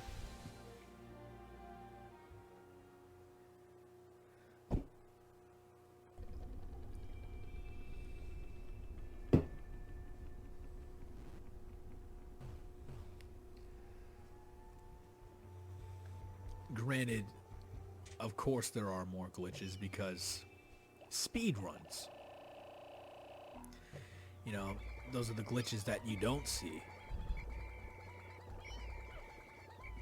And God knows how those speedrunners found them. I don't know. I don't even know how to... I've considered speedrunning and starting looking into that because it just seems cool, and I do like to challenge myself, especially with games that I already know I'm relatively good at. Can you fuck off? See what I mean? They just do their own shit. Stop. Anyway, I have considered it, but like I wouldn't even know where the fuck to start. Like, and I don't know how these people even come across this shit. I mean, like, do they just try things? Do they just go blindly, or do they have some bizarre in-depth knowledge of the inner workings of the actual game? Like, are they all fucking programming majors that just know this shit, that just know how video games work? Or did they just try things? Like, I don't know. Like, and I suppose like a lot of speedrunners, since they document what they do, a lot of the bugs and glitches end up getting shared between each other. So like, people often end up stealing each other's tactics and whatnot. So I imagine, like, if I wanted to speedrun Mario 64, first thing I would do is watch a bunch of Simple Flips videos and see what he does and figure out how it is he's doing what he's doing, and how I can do that, you know? So, still, I don't know. The other thing about that, though, is, like, half the thrill of speedrunning is, like, knowing that, like, you know, you can be like the best. And there are some people, and a lot of these people are fucking record holders. I remember there was actually at least one guy who used to watch my channel. I don't know if he still does. If he does, he hasn't been commenting as much lately, but he was the holder of a number of world records for speed runs of Mario 64 hacks, which, you know, I love that they're documenting speedruns for hacks too. I would hope those get more notoriety, so long as Nintendo doesn't remove them because they're assholes. See, if that fat guy had to rage about anything, he should have been pissed about Nintendo taking down the fucking ROM hacks and shit. You know, if I was him, that's what I would be pissed about, you know? Not to mention demonetizing videos that are giving them free promotion and whatnot. Like, these guys are, I don't know, Nintendo is just so stuck in the past. They just don't understand how things work anymore. And they're so stubborn. I have to wonder, like, do they actually need, like, to be making their own consoles? Like, could they really not, like, make money if they were a third-party developer? Because, like, I feel like so often their own hardware has held them back just because they don't have the assets, or they don't have, well, I mean, you know, well, maybe, yeah, sure, the assets. They don't have the assets to make game consoles as powerful and as efficiently and as cost effectively as the PS4 and the Xbox One and all that, you know, to put their own games on. And I almost wonder, like, if they took that out, if they stopped putting money towards developing their own systems, and if they stopped putting resources towards developing their own systems, could they not have, like, a ludicrous amount of resources to just make their games better on other hardware that's even more powerful and can even, like, which can even further expand the potential of their games because the hardware is more powerful? Like, I don't know, like, maybe I sound like a fucking madman right now. I don't know, but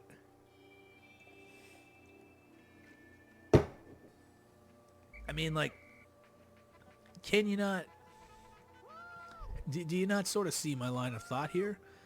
And I almost wonder, I feel like Nintendo is a very stubborn company, okay? They're a very proud company, and they don't want to look weak. Like, even if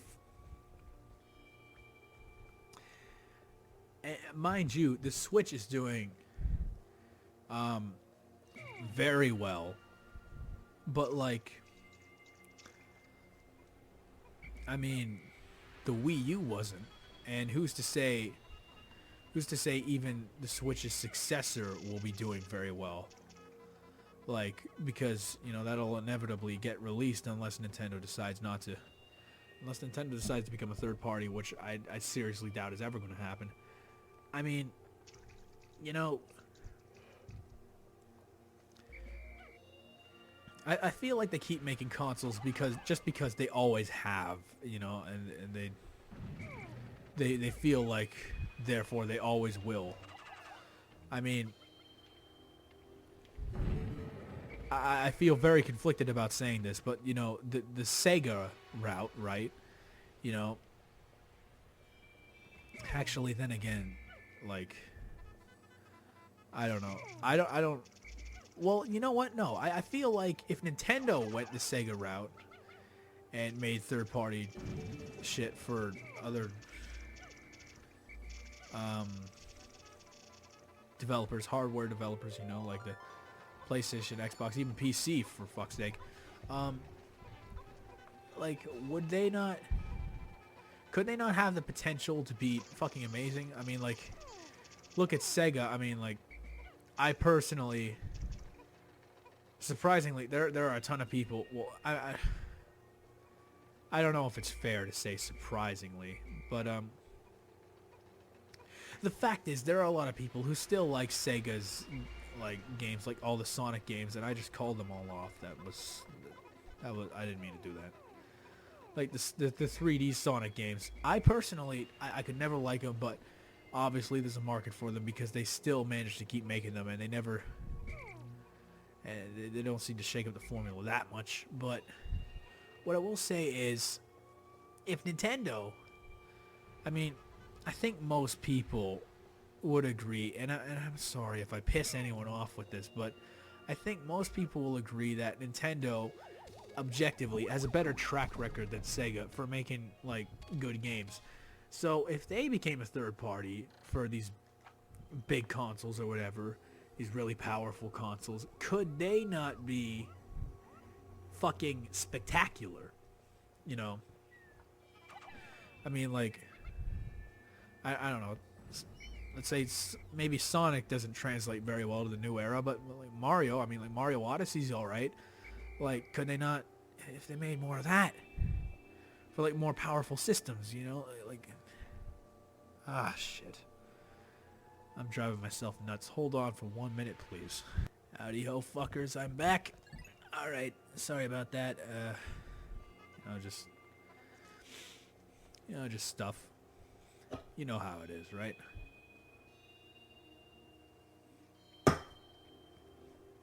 Just, there's always something else to do. Alright. I fucking hate that. These guys, like, when they bite the, when they eat the fucking, when they get the... I can't even speak anymore. I only had 4 of these things. Maybe if I have a 5th one, then... Maybe if I have a 5th one, then I'll be able to speak again. Okay, here we go.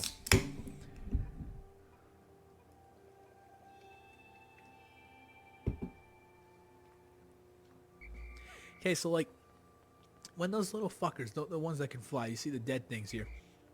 When they bite your Pikmin, they're invincible. And they don't die until they're finished devouring your Pikmin, and that's bullshit. That's not fair. Like, how the fuck? Watch this. See, this little fucker right here is not taking any damage. Now he's dead. Now they're both dead. But they both got to kill the... Like, that... It's got this bullshit. You would never see that in Pikmin 2. Okay.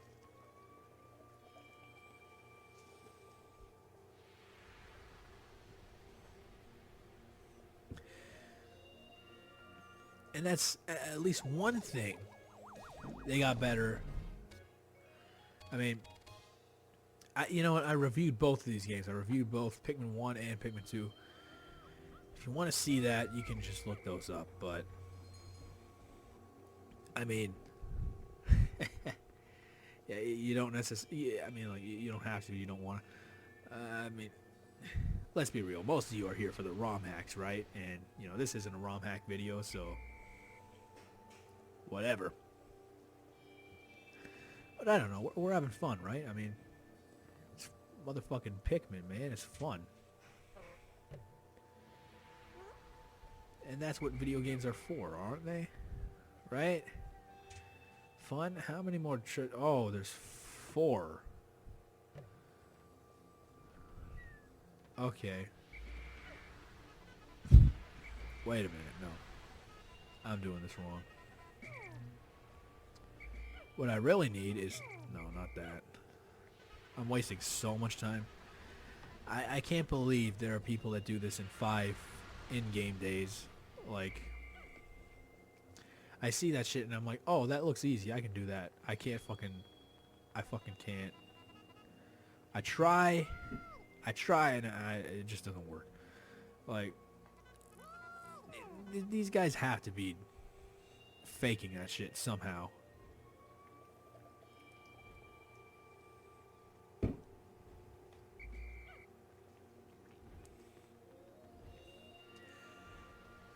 You know what? I can't even, like, fucking BLJ in, like, Mario 64. Like, I don't know how that works. I mean, I start doing it, and then, like, I start, like, hammering A like there's no fucking tomorrow, and it doesn't work, and I don't know. What am I doing wrong? Is there, like, a rhythm to it that I don't get? Like, I don't know what the I don't know what it is, right? Like... And no one will tell me, like, oh no, shit. No, don't. Oh, you just blew the whole thing. You just had to go and fuck it up, didn't you? Yep, that's what they do. Oh well.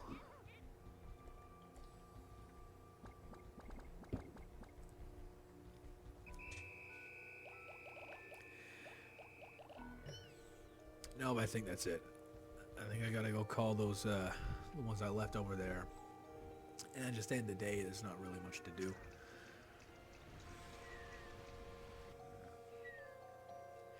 You know, in a way, I hate that this game is so short, but at the same time, I kind of like that because it kind of makes it sort of arcade-ish, you know? Because, like, once you beat it, you can just start it right back up again and then start going for like a better score or a better time or something like that. You know, kind of in the same way, like Star Fox 64, right? I mean, that's on a whole different level. Like, it's, because it doesn't even take 1 hour to beat that game. Excuse me, shit. But, like, I mean, it's a similar idea, though, right? I mean, like, it takes, like, 3 hours to beat this game. That's still very little time. It takes, like, maybe 45 minutes to beat Star Fox 64. And that's even less time. But, like, at the same time, like, even at the end of this game, it tallies up your score. It tallies up how many Pikmin you sprouted, how many Pikmin you let die, how many Pikmin you, like, you know? And how many days you took.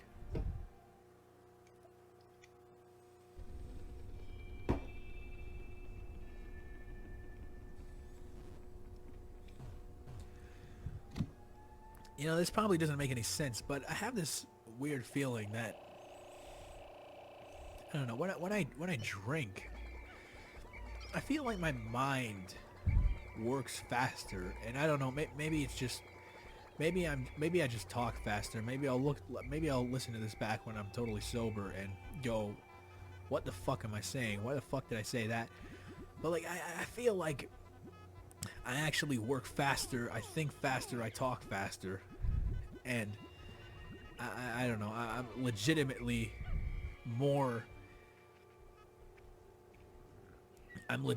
smarter, which is weird because, like, that's very counterintuitive. If you Like, if you listen to what everyone says, you know, alcohol makes you stupid. It makes you act like an idiot. It makes you fucking, you know. But like, I mean, I don't know. I feel pretty smart right now. Do I sound? I don't know. Do I sound smart right now? I think I do. I think I sound like a goddamn genius. And frankly, objectively, I don't think I'm saying anything that's not true. I mean, like, right? Or am I? I don't know. Maybe I told you that the sky is green, and I just didn't even notice that. But I don't know. I guess that's for me to find out, to discover in post. And I didn't know you could kill them just like that. I keep just like piling the Pikmin on there, like throwing them and shit. But can you just kill them just by surrounding them like that? Wow, that actually works pretty well. Every time I tried that before, he just fucking ate them all. So, I don't know. Okay, let's get this guy. Turn around, you fuck man. I hate this. There we go. Yeah. Nah, you're garbage. You're a piece of trash. There we go.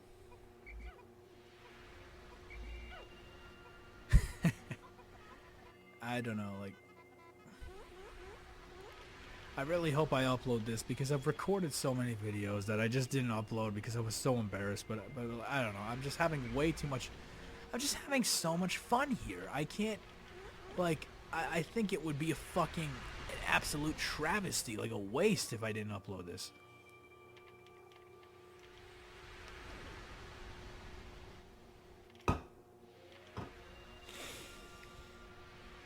You know, like, I mean, like, what's it gonna hurt? Who's it gonna hurt? I mean, I'm pretty sure I didn't say anything horribly, like, you know, wrong, unless someone considers the opinion that, you know, Majora's Mask is better than Ocarina. Unless someone considers that opinion to be horribly controversial,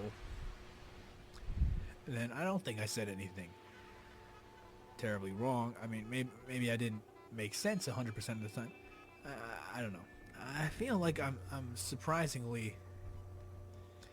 It's weird when I hear about other people getting drunk. They usually do something horribly embarrassing, like they just don't fucking care. I feel like I'm surprisingly self-aware when I'm, you know, like, because like I feel like I'm having fun and I'm a genius, but I know somewhere in the back of my head that I might sound like a fucking retard. Like I don't know. Okay. And I can only speak for myself because it's, you know, this kind of thing, it's largely subjective to each person, right? So I don't actually, who knows, right? And look at that, we're 4 more pieces and we're completely done the game. This is, you know what, I take back what I said earlier. This game is way too short. You know that? I just wish it was longer. I just love this game, you know? What's next? I think it's that thing up top. You guys don't know what the fuck I'm talking about. The important thing is that I need yellow Pikmin. So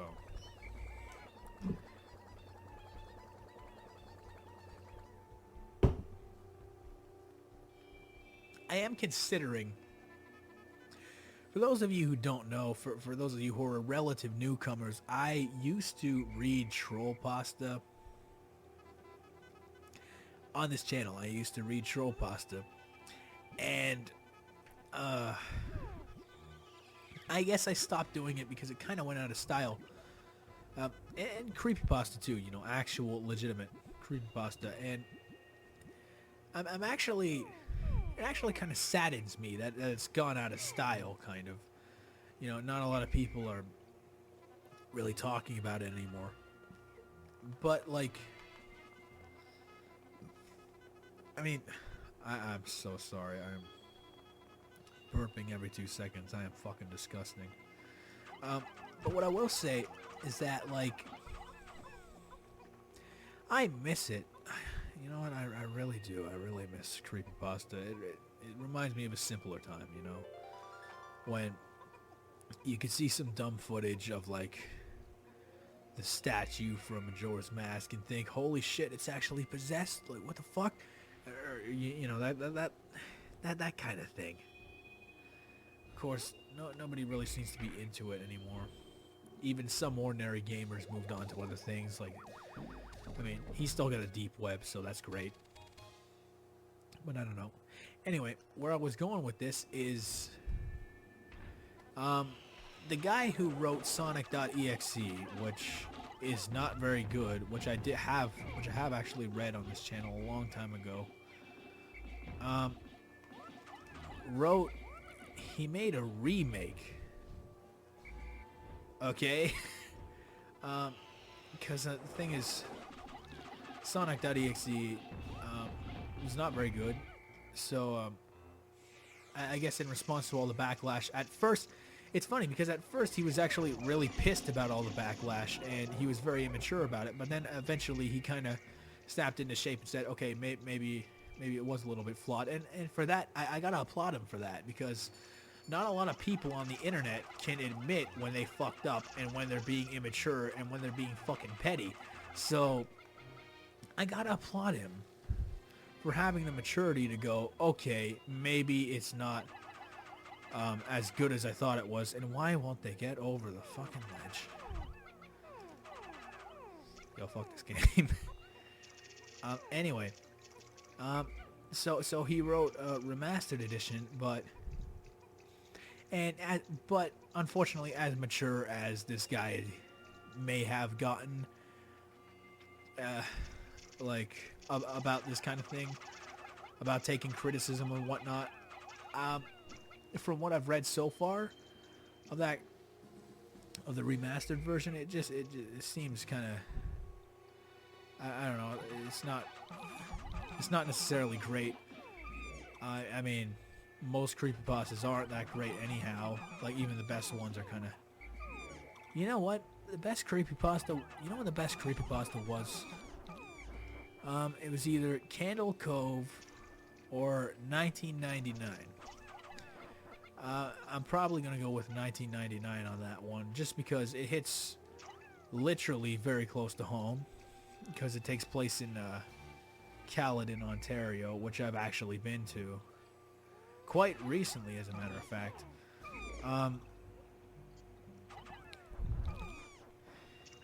That one was nuts. If you haven't read that one, or if you haven't heard someone else read that one, trust me, that's fucking great. Also Candle Cove, and also strangest security tape I've ever seen, if you're familiar with that one too.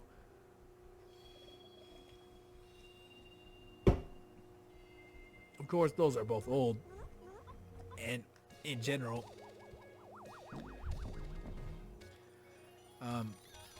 creepypasta has kind of lost its way. You know, it's not quite as...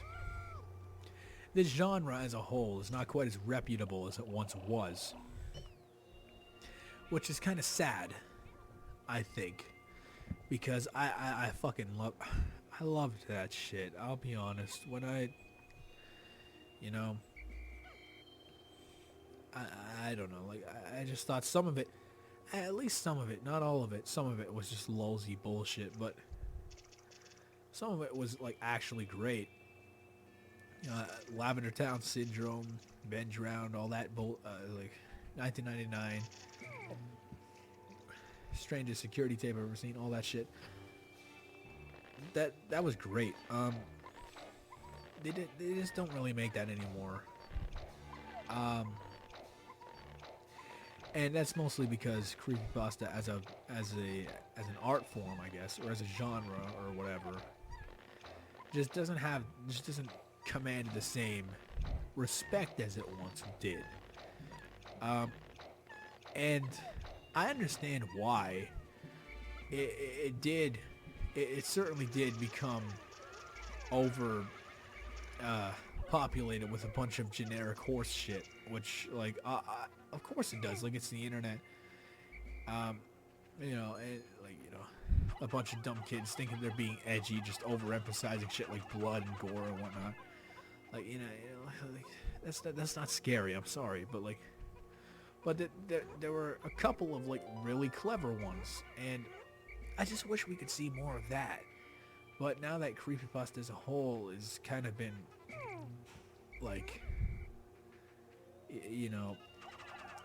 now that nobody really talks about it anymore, like, even if there is some potential out there, even if there are some great writers and whatnot, they don't really have a reason to write that kind of stuff, because like, it's just an obsolete art form now, because nobody really talks about it. Don't stop doing that. No. Fuck this guy. You know what? That's gonna be a challenge. If any of you guys are like competent writers, write me a new fucking creepypasta, alright? Just please, do it for me. I mean, like, I make videos all the time. I make stupid videos. You write a stupid creepypasta. I don't know. Maybe I'll read it. Maybe I won't. I don't know.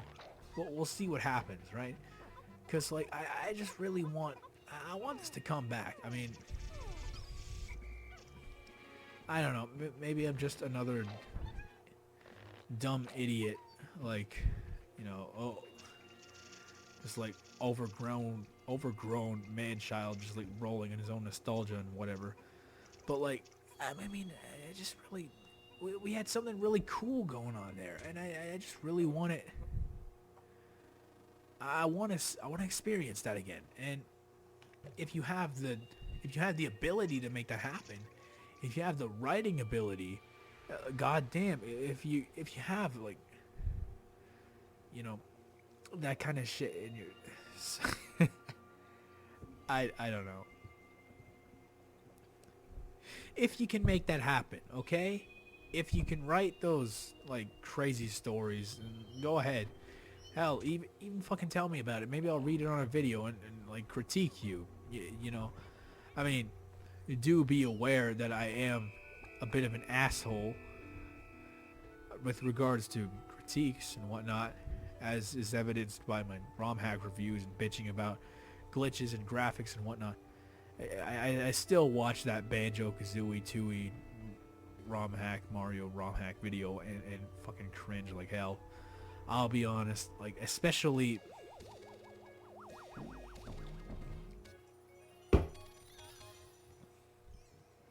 that part where I tried to speak German.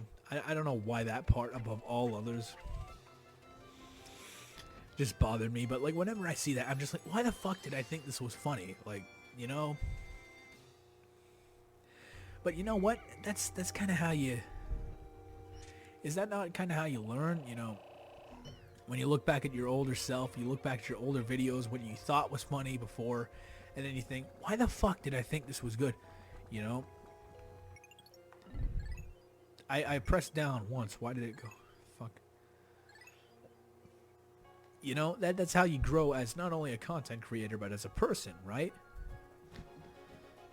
Is to look back on your old stuff and think, wow, this is shit, And although I don't really talk about this publicly so much, but I mean, I do that constantly, like, especially for the Super Banjo-Kazooie 2E video. Like, fuck that video. I hate that video. Like, somehow that's my most viewed video, and to this day, I hate it more than any other video I've ever fucking made, okay? Like, I don't know why that is. I mean, like, sure there were a lot of people that pointed out, just the fact that this is dumb, but like, well, it's not quite dumb. I mean, like, obviously, it's a matter of factual error. So it clearly is quite important. To a certain degree, I suggested that Hitler was German when in fact he was Austrian. And for some reason, that seemed to be like the biggest complaint about the video. The next biggest complaint was that I bitched way too much about glitches. Excuse me. Which, yes, I did. And in retrospect, yeah, maybe that's not quite fair, considering this was made by like one man, who's like using like some bootleg fucking hacking software. Which absolutely, you know what, that's fair. I'm willing to admit defeat on that. You know, I absolutely was a little bit. In the past, I've been very hard on glitches, and maybe I still am, when it comes to ROM hacks. And I will admit, maybe that's not quite fair, because like these guys, they're just one guy. This isn't a big company with bug testers and shit. Like they don't even have a budget. They're making this on a budget of $0. Like, you know, these guys are totally right for like. Well, I mean, I was gonna say they were roasting me. They weren't roasting me, but like, they were pointing out that it's not quite fair of me to judge, you know, ROM hacks so harshly, because like they're just made by like one guy, and they were just made for fun. And yeah, I guess so. I mean, like, you're not. I mean, let me just say, you're not gonna stop me from complaining. Like, I mean, that's just like, as you know, I am a critical mind that just kind of what I do. But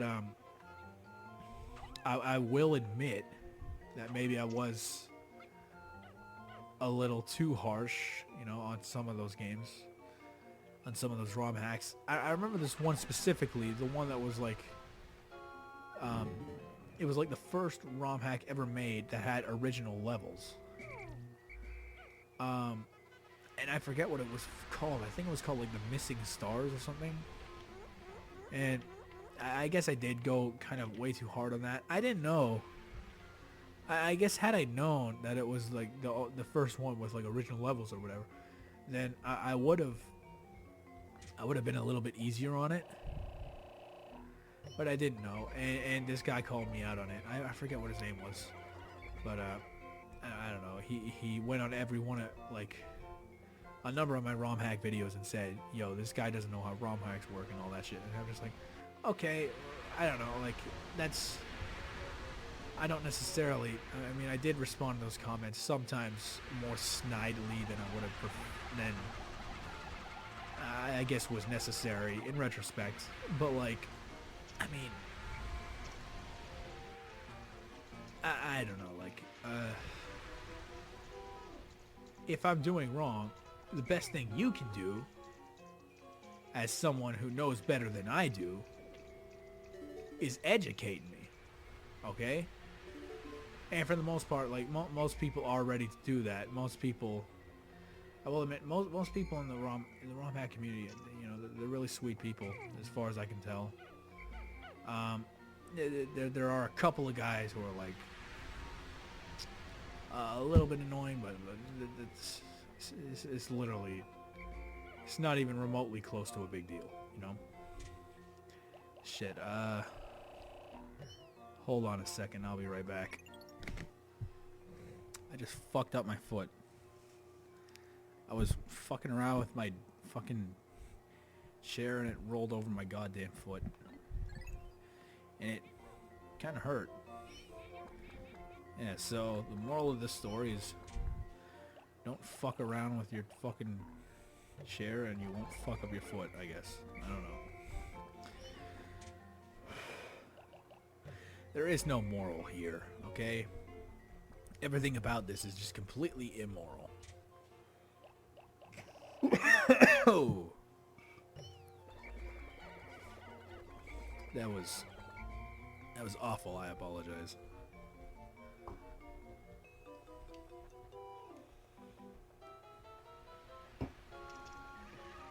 Shit. No. Stop. No. Get back here. I really hope the audio doesn't desynchronize because that would ruin that entire moment. I am recording at 720p, so hopefully that does something. Shit, where's the rest of it? Why aren't you working on the gate? Okay. So, we're about to fight the last boss. So, yes, it turns out that I am beating this entire game in one sitting. And while intoxicated. That's the great thing about Pikmin, because you can do that. You can beat the whole game in one day while intoxicated. Like, I mean, how many other games can you say that about? I mean, like, people around here talking about fucking Fortnite and shit. Like, pfft, can you do that with Fortnite? No. Okay, so here's what you do. You feed this guy a bomb, right? And then watch this. He gets stunned. And then you just fucking spam red Pikmin on him. And then he shakes him off.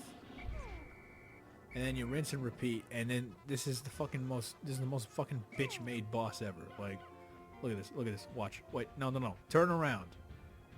Hey. Hey, fuck man. Turn around. Turn around.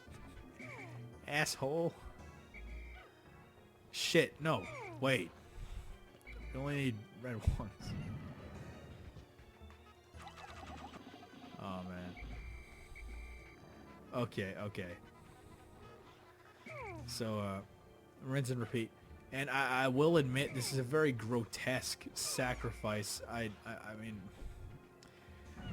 just to stun this guy, I have to sacrifice yellow Pikmin, which, don't get me wrong, I feel incredibly bad about. Oh shit, how the fuck does he do that? What is this game? This is ridiculous. This fucking game is ridiculous. Turn around. Hey. Like, he can just jump like that? Like, what the fuck? Jesus. This guy's nuts. This guy used to scare the shit out of me when I was a kid. I'll be honest with you. But, like, he's fucking terrifying. Look at this thing. Like, what even is it? It's fucking disgusting. That's what it is. God damn. Oh my god. That jump move is right from fucking hell. Like, directly from hell. I hate that. And, look at this thing. This thing is an abomination. What are those things coming out of his fucking back? Like, what? Who made this shit? I bet it was... Well, I mean, it was Miyamoto. I'll be honest, Miyamoto's a little nutty. Just a little bit, I mean. Shit! Damn it!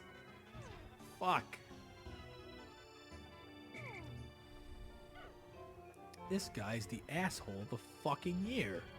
Turn around. Oh my god, stop doing that. I hate that move. Like, how does he even do that? His legs are so tiny. How does he even jump that high? How is that even physically possible? Unless he has fucking jet propellers in his legs. Like,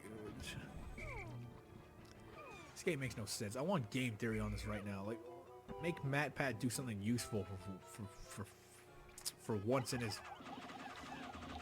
last 2 years. Like, and I'll be completely honest. I used to enjoy watching game theory. Like, it's just not fun anymore. It's just, that's awful. Now I need to go get more. And he's still doing that move. Oh my god. You know, I played this off screen. I never fucked up that badly before. I don't know how. I don't know what that was. I don't know how that happened. But like, god damn it, you know.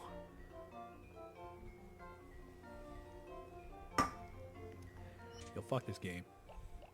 And I only have 12 left.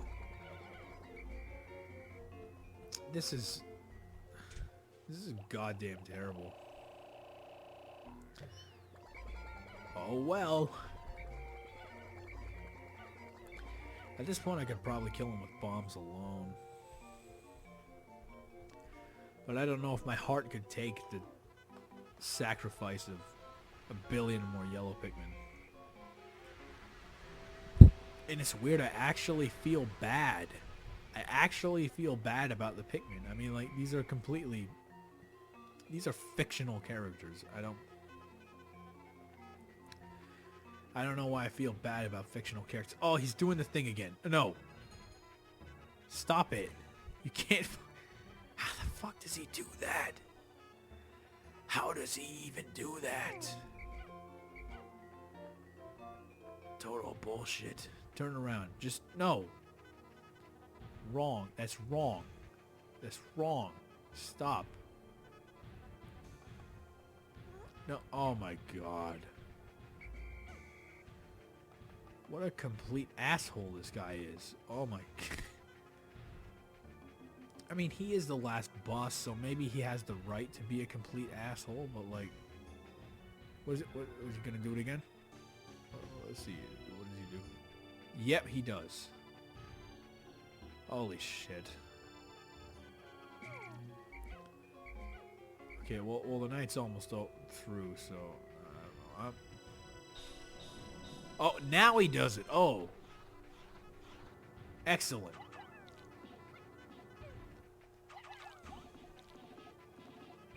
Yo, I hate this guy so much. This... What? How? Okay. Come on. Oh, okay. You did the thing before. Do it again. Do it. No. No. Turn around. Oh my god. There we go. Now you're done. You're done. You're garbage. Wait, is that a good idea? That did nothing. Okay. Alright. Damn it. There we go. There we go. Okay. Now he's done. He's garbage. He's trash. He's out of here. See that? He's done. There we go. I found the final part, my secret safe, and it's as full as ever. How glad I am that I've persisted in my search without losing hope. Now I can leave this planet without any regrets. Maybe I'll even stop and pick up some souvenirs for my wife and kids back on planet Hokatate or Hockatate or whatever the fuck. Who cares? Who cares if it's pronounced right? I got the thing. Let's hope they can carry it back in time. Knowing my luck, probably not. They probably won't. Oh well. That'd be the most goddamn bullshit thing if I had to take an extra day just because like they couldn't carry this thing back fast enough, like, and it wouldn't even be the most ridiculous thing, like, because this game is bullshit. Like, this game doesn't give a fuck. All right, like, I mean, like, it's just kind of a hard fact of life. Like, video games don't give a fuck about you. Like, they'll kick you when you're down, motherfucker. They don't care. Okay, they hate you. They legitimately want you to die. Okay, like, it just dates back to like when they were like arcade machines. You know, arcade machines wanted you to die because like if you died, you gave them more quarters. Now, I mean, like, even while they're not exactly arcade machines anymore, you know, they still have that primal instinct to want to kill you so that you'd give them more money. I don't know, like, maybe I'm overthinking it just a little bit, but I don't know. In any case, that's the last piece of the puzzle. So, I guess the game is beat. Well, I know the game is beat. So,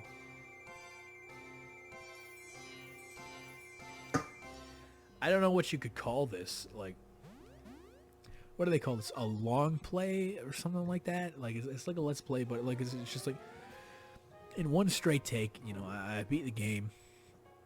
You know, I did it under the influence. That's the thing about Pikmin. You can beat it in one day, and you can beat it under the influence. And it'll only take you, what? Shit, is it 11? It's after 11. I don't remember where I started, but it's a few hours. But like, it's way less than a day. You can beat this game several times in a day. That's the important thing. Oh my god, are they holding hands? Yo, that'd be so fucking cute if they were holding hands. No, they're not. And now they're off to kill this thing that's just minding its own business. Fuck this guy, actually. They killed so many goddamn Pikmin. Like, I don't even care.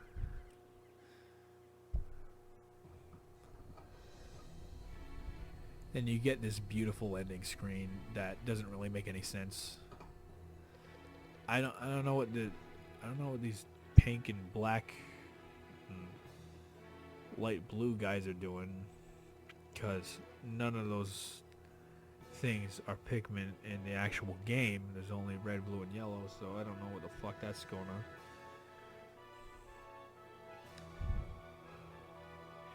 on. I will urge you to look this up afterwards without my commentary, because the music is just fucking beautiful. I'll tell you that. Like, I don't know if music just has a like this effect on me. Like, I don't know what it is. Like, it just fucking owns me, you know. I guess I have a very musical mind, perhaps. I don't know. Shit, what's going on with my phone?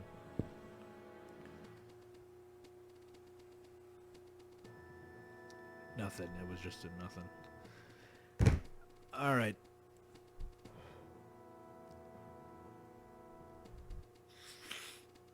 Damn, I lost 197 Pikmin. Shit. Wow, I'm actually pretty bad at this.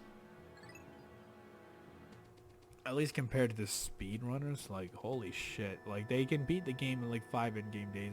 That's not even supposed to be possible, but they can do it. You know, they don't give a fuck about what the game developers say. They're just like, oh, you're not supposed to be able to do that. Like, it's not proper. It's just like, they're just like, nah, fuck you. I can do it. Like, that drives me, that blows my fucking mind, I tell you, you know? How they can just, like, look at this game and they're just like, oh, yeah, no, you see, there's glitches here. I can exploit this. I can go there and do that. You didn't know about this. Wow, you made the game shit. I'm just moving around beer cans for no reason. Hiroshi Yamachi, he's may he rest in peace. I actually almost started crying. Holy shit. Damn.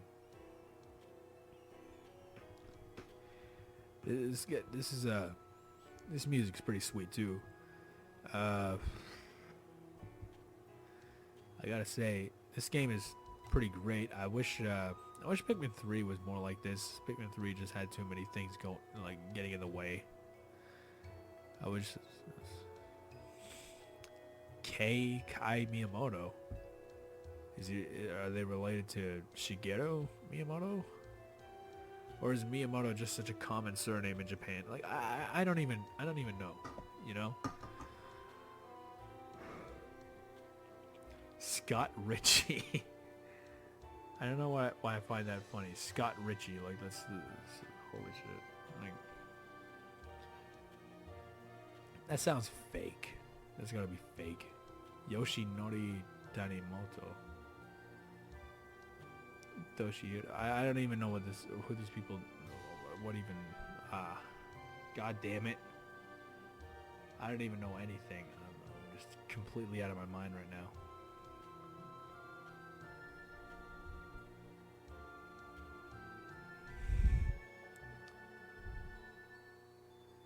This music is fucking great. I will urge you to watch the credits sequence without my stupid ass dialogue. You know, after this or whatever. Or just play the entire game through. It's so fucking good, man. Holy shit, I actually, I legitimately almost started crying again. Like, that's, shit.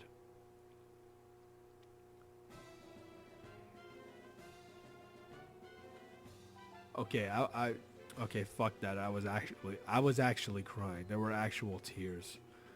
Okay. Fuck that. Now it's just the enemy credits. Fuck this guy. Right? Oh, who gives a shit about that? Like, this guy's a fucking asshole. This guy too. All these guys are assholes. Oh yeah? Well, it didn't protect it from my fucking Pikmin, asshole. Oh, and fuck these guys too. These guys are the assholes of the fucking year.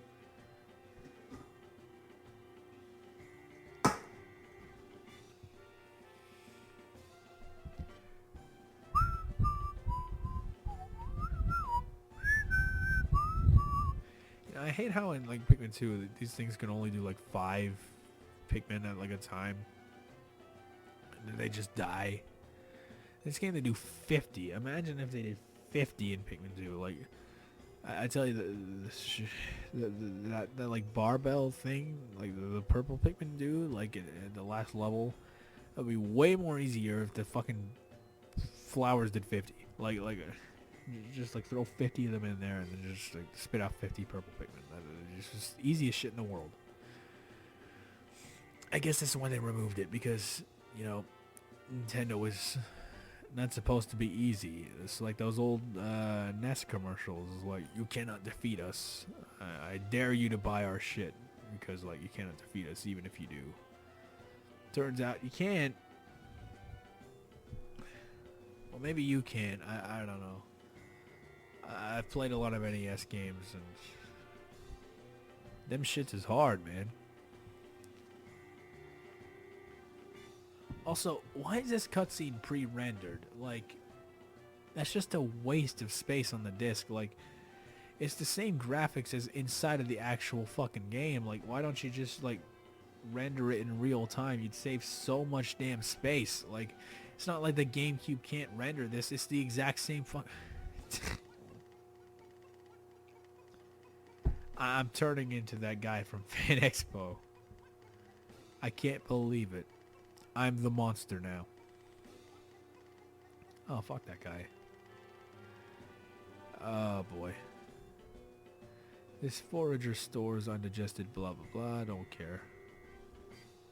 Actually, I will say, it is pretty cool that they actually talk... Okay, I'm sorry. I hit my keyboard. I will say... Holy shit. And this, my mouse is in the way.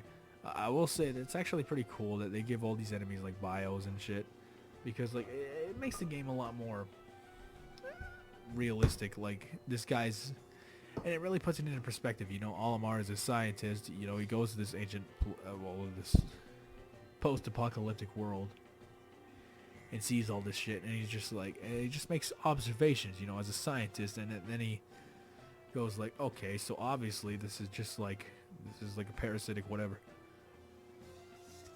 But then sometimes he just says stupid shit like, you know, that mushroom is a delicacy or whatever. Or whatever the fuck this guy's doing. What's he doing? Instead of breathing fire, it uses hydrogen to float. Oh, okay. Whatever. I'm gonna listen back. I'm gonna listen to this in post, and I'm gonna be like, what the fuck am I talking about? I'm going nuts. Unless I just go into post like immediately after this goes like into immediately after I stop recording. Then I'll just be like, no, that's good. Just upload it. Like, I don't know. Like, I don't know how I sound. I'm so happy I never got to meet this guy. This guy's a fucking asshole.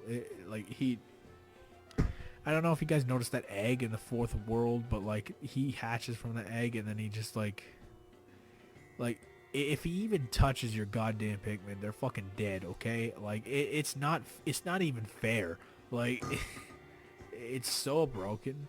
Like it's not even fair.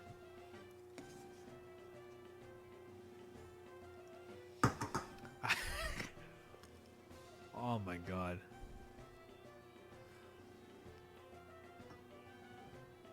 I hate these guys. These guys are the worst. Bullshit. He looks nothing like the Bulborb.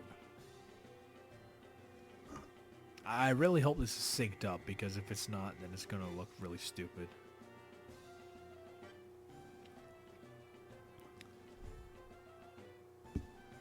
Why is that treasure there? There's not, the piece isn't supposed to be in the other place.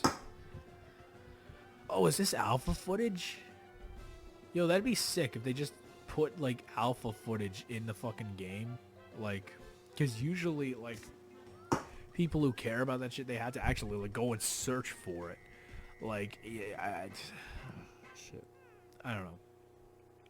And I will be honest, I really do like that kind of stuff, like the beta of video games and whatnot. Like that, I find that really fascinating.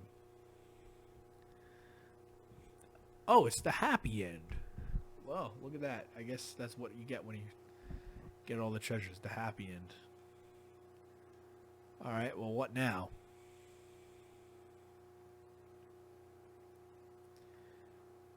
Oh yeah, it just brings it back to the title screen. That's great. Well, let's go to challenge mode then. Like, why the fuck not? What happens here?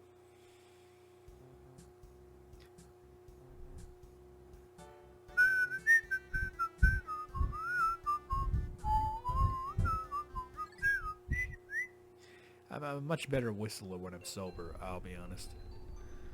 Okay. I think the idea is that you're just supposed to spawn as many Pikmin as possible. It's been a while since I played this.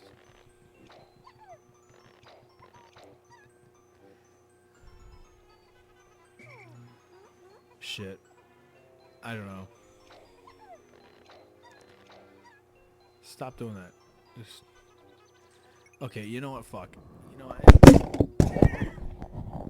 No! That's wrong. That's not what you're supposed to do. Sorry about that. The microphone fell off of the setup I have here, and I can only imagine made a really loud noise, so I apologize for that. But I beat the game as per promised, or whatever. And you know, I talked about a lot of stuff. I talked about the game. I talked about E3 again, because I can't get E3 off the brain, and whatever.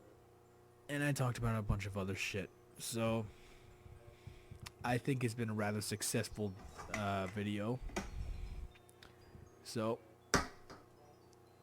without further ado, thank you very much for watching. I'll see you in the next video. Hopefully it's a real video. Maybe a review on Majora's Mask. Maybe a review on Doki Doki Mario 64 or whatever the fuck. I don't know.